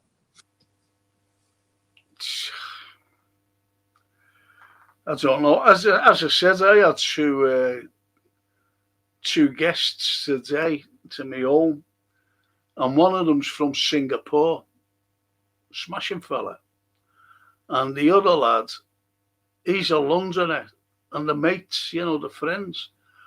But the lad who came from Singapore lives in Singapore, if you know what I mean.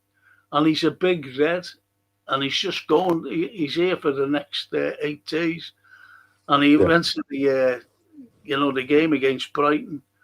Then he's going to the Spurs game, this coming weekend, and it just shows you that no matter what, these people, they come from everywhere to go to game. Now, I embrace our fans. They get called tourists, but the likes of this James lad today, this lad from Singapore, he's a proper red. Yeah, you see the videos, 100%. And he's come for a week or two to go and watch 2 games. He's seen one, and he's going again this weekend to see the Spurs game. Wow. And his mate, he's a Londoner. He lives down there. Don't know whereabouts. I never asked him. Nice fella. And they're proper fans. They go to games. The lad from London. When we played Crystal Palace, and it was lashing down, and the sloop man, put out all these young kids, and we got hammered, didn't we? Yeah, we did. And there was a lad who flew over from North America, and he saved up hard just to get to Liverpool, to get to Anfield, to watch a Liverpool game. And he spent, you can imagine how much the lad spent. Yeah. And Slot puts out a team of kids, and we get hammered. And, to make matters worse, it was lashing down, and he got soaked.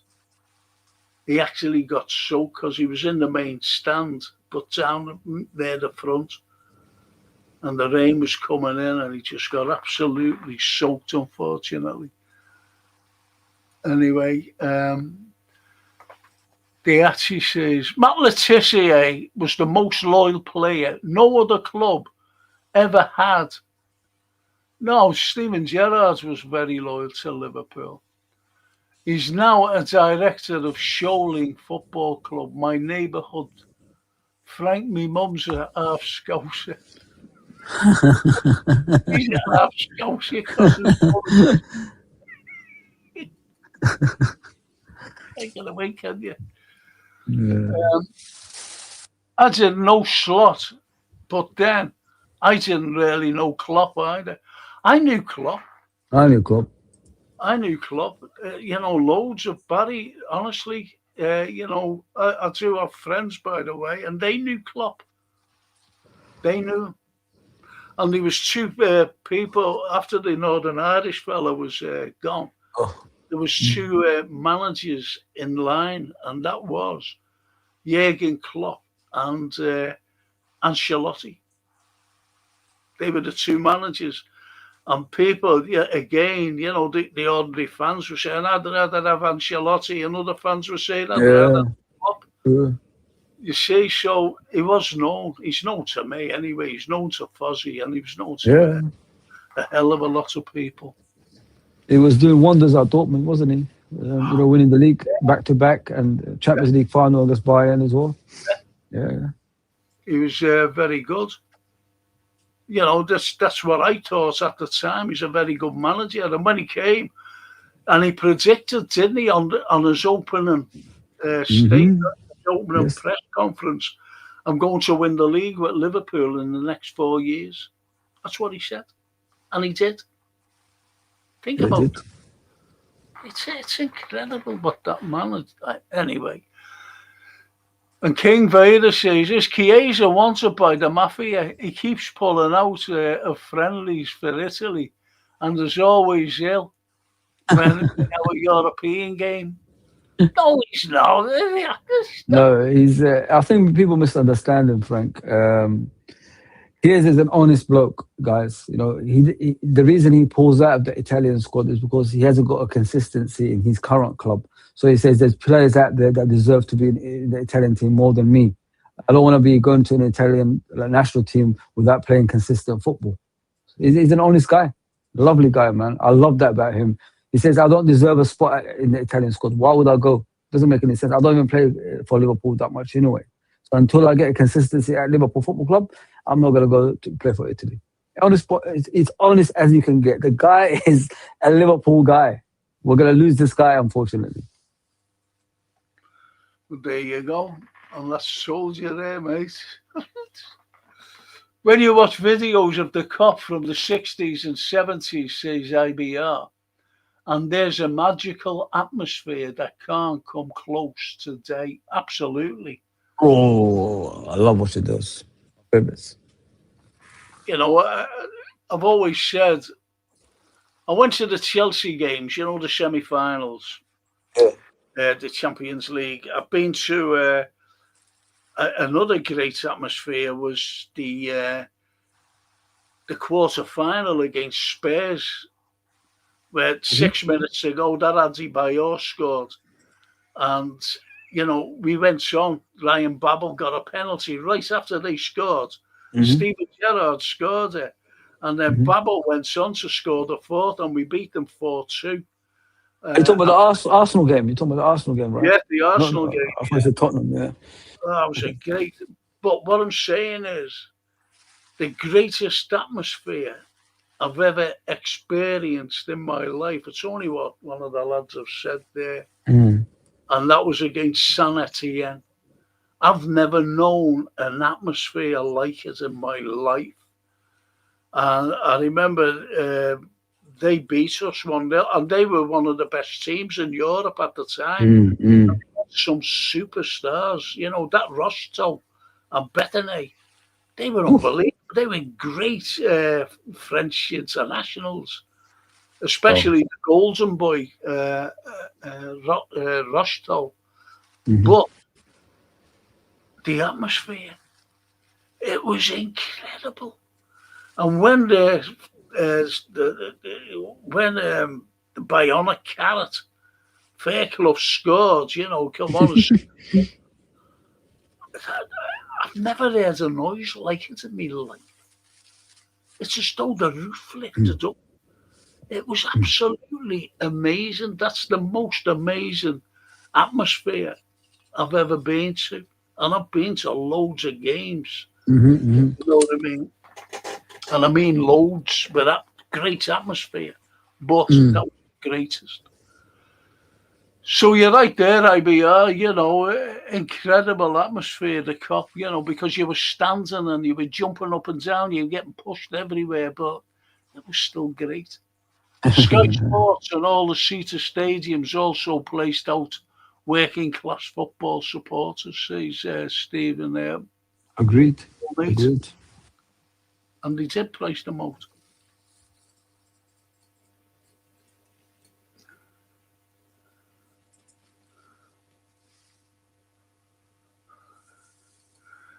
As she says, Frank, I thought Klopp was a yogurt brand.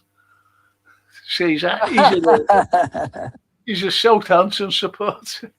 That was good. I love it. And that first Klopp presser, says IBR, seems like yesterday and felt on top of the world after watching it. See the difference there? Shame. I won't watch Slot. I will not watch his press conferences. You won't watch his press conferences. Oh, no. Nope. I'm done now. Even my grandson and my daughter, Francie, my grandson, James, will not watch him. And loads of others doesn't want to watch them. And there you go. I think that sums everything up. The first Klopp presser seems like yesterday and felt on top of the world after watching it. You know, Frank, you might agree with me.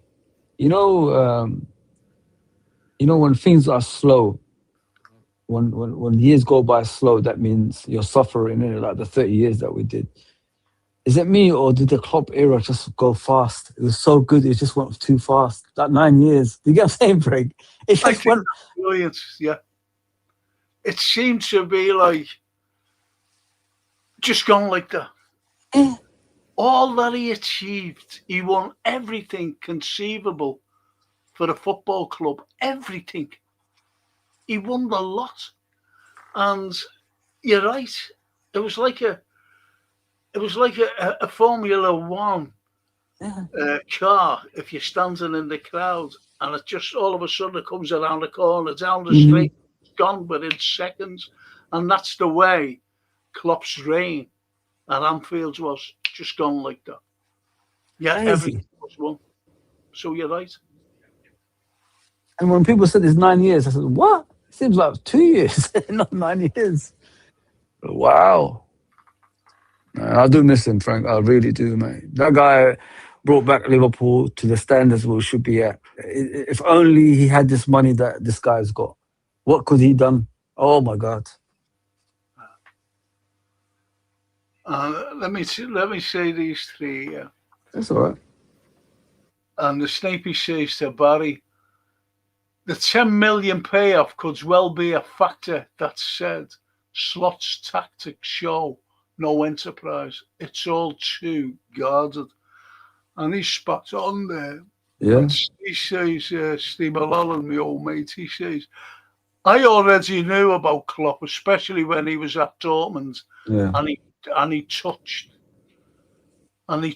the whatever that it means. Oh yeah, he touched This the is Anfield. This is Anfield sign. Yeah, he did, and he wouldn't allow. Do you ever remember, Fozzie? He wouldn't allow anyone to touch it unless they until you were. win a trophy. Yeah, yeah, yeah, yeah. Think about that. He's talking about the Anfield side. Steve is talking about when Dortmund. I think they came to Liverpool and we beat them. I think Yeah, Lovren had a Lovren. I remember Lovren having a blinder in that game, and I think Northern Irishman was in charge of that one. And he touched Jurgen touched the sign before he came out. I remember that. Yeah, yeah, he's right. Steve's right. and Barry says, I was there, Frank. You know, he's talking about the San Etienne game, along with FC Bruges final. First leg, fantastic atmosphere. I was there myself. I was at the final too, and I was where when Kenny scored. Yeah. He ran over to, and I used to say to my daughter, Hmm. uh, he ran over to me, he says, he said this, Frank, as he scores it, and he ran right up, and she went, shut up, Dad. Shut up. But it was unbelievable. Yeah. And we could get tickets then, Foz. We could get tickets for Wembley as well, It was It was incredible. about the fans, Frank. It was about the fans back then. This is not about the fans. What we're watching now. No, it's No, not. we have to be honest, Frank. This is not about the fans. Football is just dying slowly. It's a slow death. It's sad. Yes. Really, really sad. But when you look at the likes of this man here, see his name, Shankly lives forever. Yeah. We have great banners. And I reckon that is the best banner ever. And it's a Yeah. little black and white thing on, a sheet. And I made Yeah. that. And I actually said on one of my pods, Foz, I said, that's the best Uh-huh. banner ever. Shankly lives forever because he built the foundations of what you and I have been experiencing over the years. Yeah. Well, And the lads got older. Well, the lad's dad got older than me. And he said, that was my son older than that. Then his son got older than me. And he said, oh, thanks for that. wow. And coming back from Istanbul, Uh-huh. never forget Liverpool, coming home the next day Yeah. with the trophy, after Yeah. the Istanbul. And Yeah. I'll never forget a banner which was by St. George's Hall. There was thousands there, Mhm, mhm. The coach was coming around, and two lads Right. It was, they had a banner, and I was laughing my head off. I was watching it on the telly actually, and I wasn't down there because it was absolutely knackered. Anyway, and they had this banner, and they must have just got the sheet off the bed and painted it because it wasn't like that, if you know what I mean. It wasn't like this, and they just painted. Do you know what it said? We had a pole in our goal. And it was all over the place, if you know what I mean. He must have did it. And even the paint, some of the paint was dripping down, you could see it. Because the camera went right on it. It was not half funny. But those two lads holding the top, it was bigger than that one. We had a pole in our goal. Wow. What shall we put on it? We had a pole in our goal. Yeah, okay, we'll put that on. Brilliant. Dudek, mate. Yeah. I love it. And Toscana says, Fozzie is spot on. Richiesa. I've heard him being interviewed in Italian, and Gattuso has said he will respect Chiesa. Fans of Juve, Inter, and Milan want him back in Italy. They know what a gem we have. And that's it. I remember Gennaro Gattuso, because I follow they're my team, they're my international team, the Azzurri, and he said he has to play to get into the squad for the World Cup. He has to play for his club. Exactly. And slotted and playing. Nope.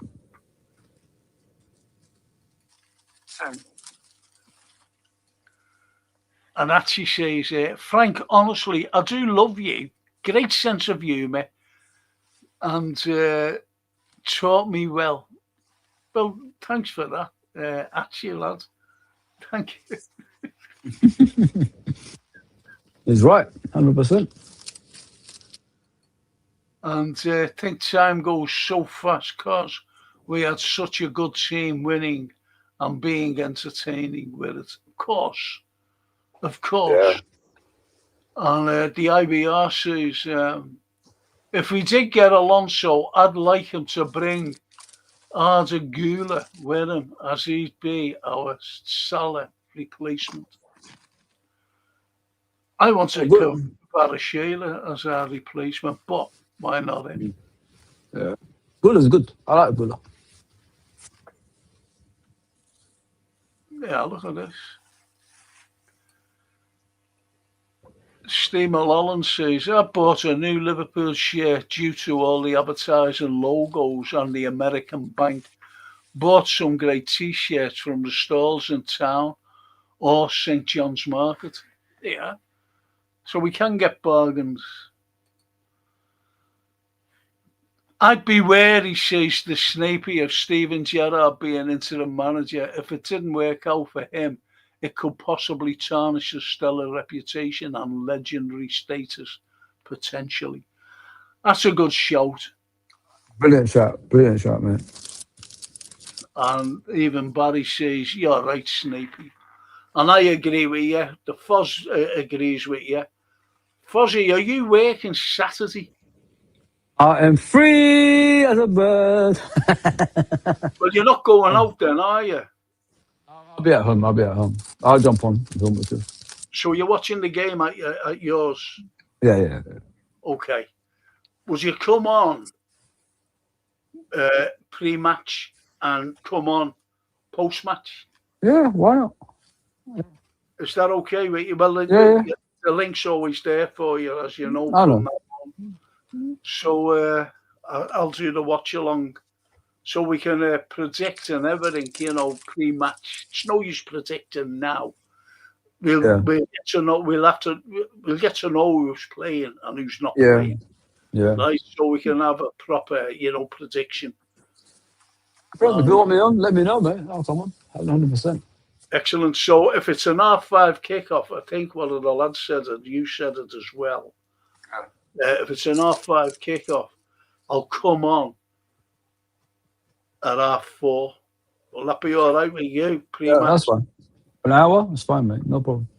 All right, so I'll be here 4:30. I'll let Jason know.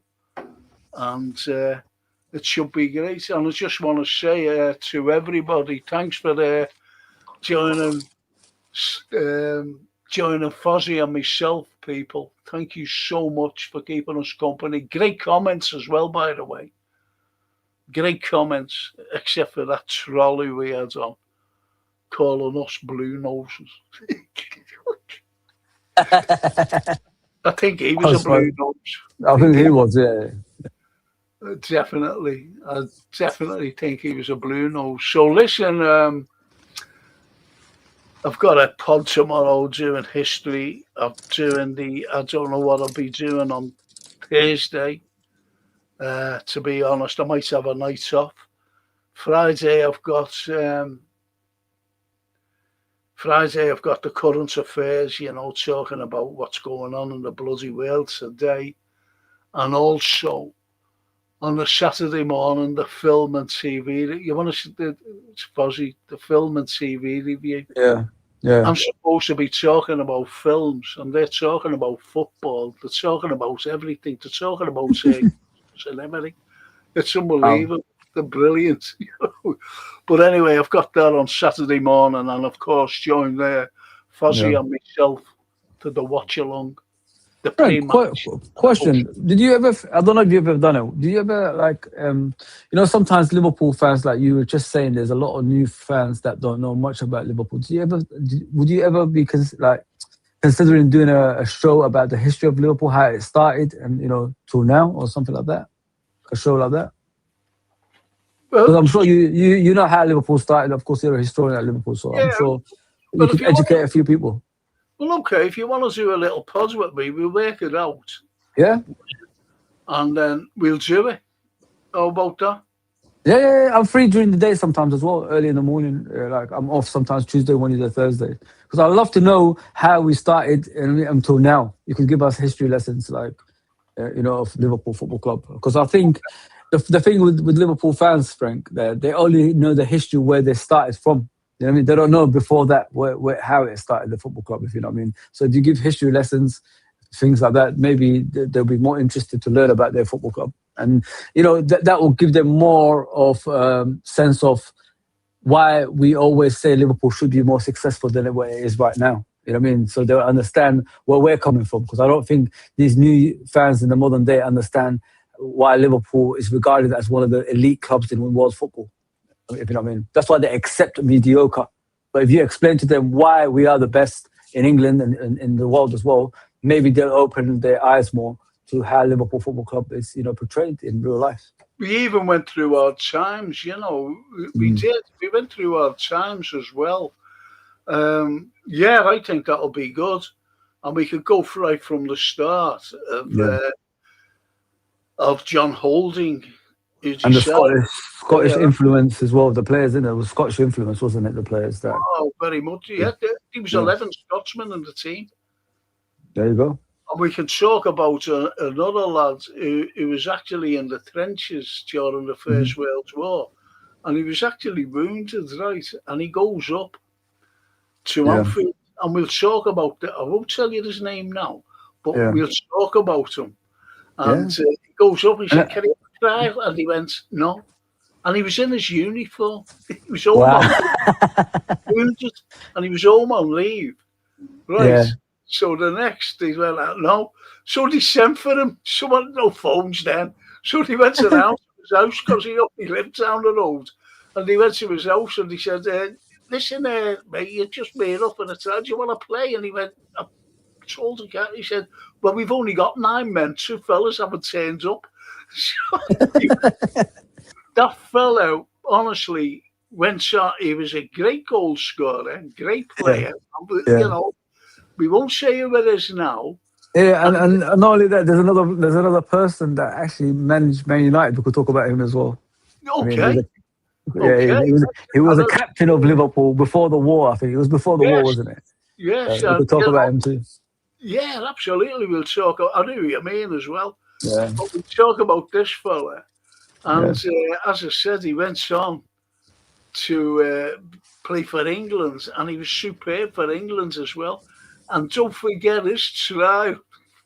There was only 9 of them. Then there was 10 of them with him playing. Mhm. I think they drew the game, but he played a blind, and he was wounded. Wow. He was Wow, wounded. wow, wow. You know what I mean? Because he was home on leave. You know? You could even talk about the FA Cup final 1965. Broken collarbone. Broken collarbone, you know what I mean? And the guy still managed to finish the game. I was there. I was there as a young lad. Went down with my uncles, and I was fantastic. Do you know the atmosphere going down? Mm. I'll never forget it. Went down in a mini, a mini, and he was about Yeah, 6 in the mini. yeah. It was incredible. I'd go on, and you're a beep, beep, Mini. beep, beep, beep, The little beep, mini. St. John. It's unbelievable. Fantastic. We'll talk about all that. Yeah. And I'll just be off the cuff as well. Yeah. I'd love to hear it because I don't know a lot. I know bits of it. I mean, I would love to hear your history on Liverpool Football Club that people don't know about. And then I think people will understand eventually how big of a football club that we have in our hands. I don't think a lot of the people know about that, Frank, to be fair, mate. Oh, I think that'll be a great. Good shout, that, actually. Good shout. Let me leave you to it, Frank, yeah? We'll speak soon, but mate, yeah? No problem. Okay. Yeah, I know. Take care, everybody. Oh, that's great, Dan. And Steve Mulholland says, thank you, Fozzie and Frank. Anytime, man, anytime. Toscana says, buonasera. Grazie, Franco e Fozzie. Yeah. And Fozzie, ci vediamo. Ci vediamo means I'll see you soon. See me tomorrow. See me tomorrow on the history show, Toscana, because I know you like history. He's gone. Poor Foz has gone. He's working, He sneaked off work. But anyway, Barry says, Fozzie, don't know if you replied to me earlier, but why is London not so good? I thought. Well, I think you know why. To be honest, why it's not so good today. Frank, the Batman's on ITV tonight. A lot of it, it was. I remember the big screens up and that.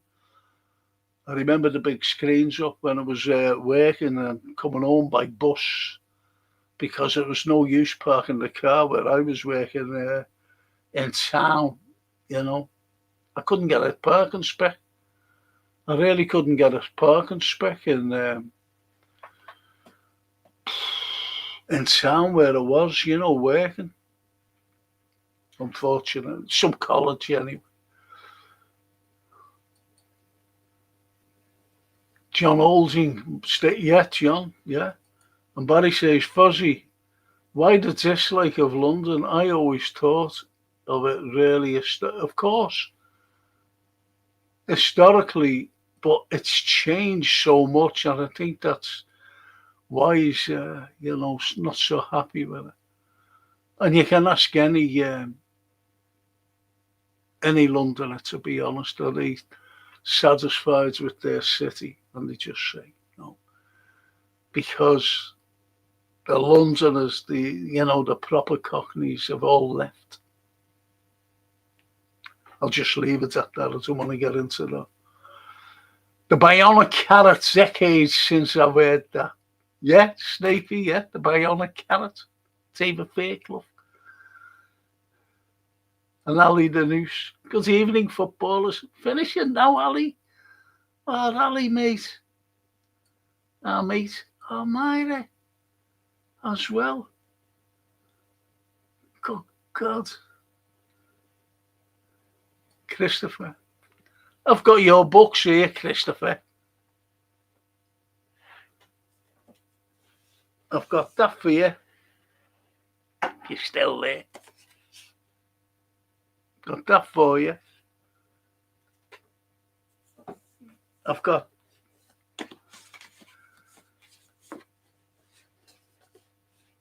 that for you. And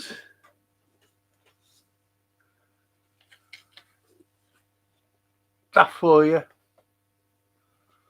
I've got another one there as well, so you can have all them when I see you. When I see you, my good friend, Christopher. Oh, Myra. Just popping in to say hi. Thank you, Myra. Thank you so much, sweetheart. I was just saying, I've got the current affairs, which you normally like on Friday. It should be hard hitting, especially with what's going on now, if you know what I mean, Myra. Edward says, hello, Myra. Actually, my granddad's always bought me a bag of Everton mints when they played Southampton. But at least you're not you're not a blue nose. That'll do me. When asked if he was proud of his achievements at Liverpool, Klopp replied, I did nothing other than reminding them of who they are. No smoke smiles, just a factual statement. A one-off was Jürgen. I knew what kind of comments, what other manager would that come from too? The very same, I did nothing other than reminding them who they are. It's Shankly all over. It's Shankly all over. And remember when he was in St. George's Hall, a plateau there, and he was pointing over, and he was saying, I drum it into these, that it's you they play for. And that was brilliant. And that's just Jürgen. I'm reminding them who they are. Fantastic. And Christopher, hi Miley. I'll go down. I'm just letting on to them all.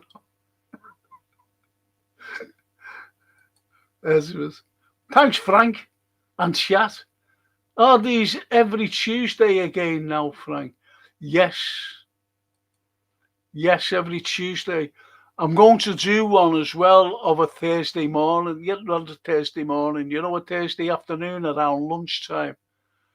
Just, to get the feel of things of a day. So I'll be free in the afternoon, free in the evening, sorry. But yeah, every Tuesday. Still do the bloody watch-alongs as well. And Myra again. That's to everyone. That's nice, that. She only popped in to see us. And the Snapey says, our banners are born from a lyrical spontaneity that no other fan base can ever aspire to. We're uniquely, yes, we are unequaled.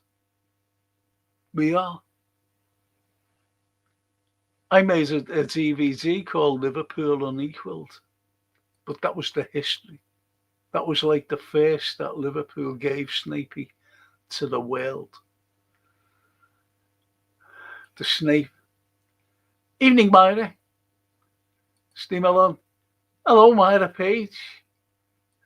Myra. Hi, Snapey. I love it.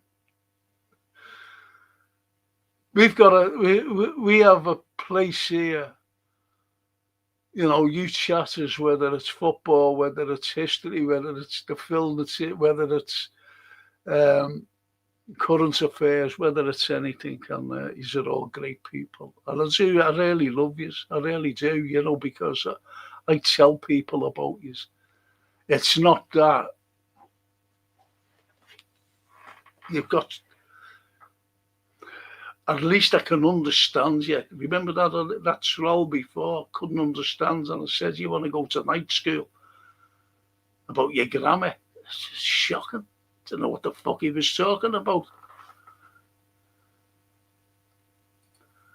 And Edward says, the channel sounds good going forward.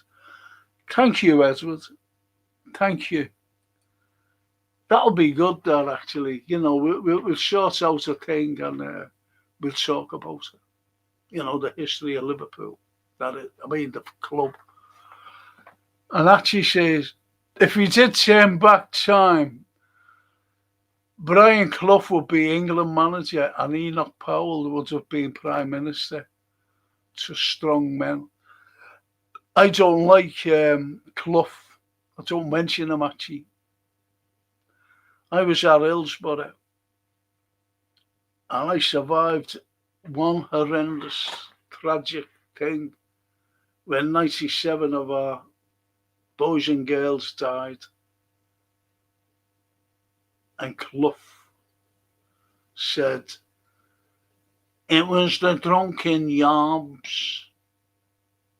That's what caused all this, the drunken yobs. He blames us fans. And I don't like him being mentioned, I'm being honest. It's the way it is. With me. But you didn't know that, actually. I'll guarantee you that. You didn't know anything about that. Anyway, it's for me to say thank you once again. I've been on here for 2.5 hours. Well, longer, actually. And hopefully I'll be able to see some of you tomorrow for some history and literature combined. If not, I'll see you on, I don't know. I know what I'm doing Thursday. I think. No, I don't. Forget what I'm doing Thursday. I'm sorry. But anyway, I'll see some of you during the week. Thank you so much. And as the Snape says, good night, everyone. Smashing little interaction with Yal. So he's gone all American now, Yal.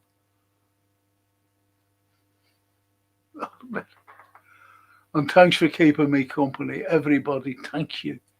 Especially Myra Page, who came on and said hi to us all the way from South Africa. Ali Danus, all the way from Romania. He came in as well. And as our lovely Toscana said, ci vediamo, sì, domani. Thank you, people. The King Vader, look. Good night, Frank. Good night, Vader. Thank you, King Vader. Love it. So listen, people, thank you. Hope to see some of you tomorrow. I really do. Thank you so much. Ciao. Good night. Buonasera. Or nothing.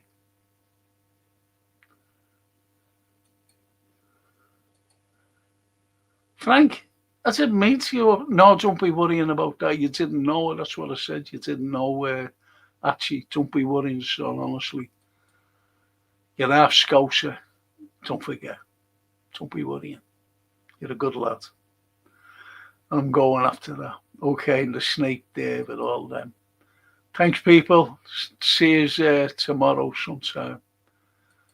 And that lovely IBR. Grazie, Franco. Grazie, IBR. Gonna end now. Go to it. I'm starving. Got to eat. Thank you, people. Thank you. Ciao.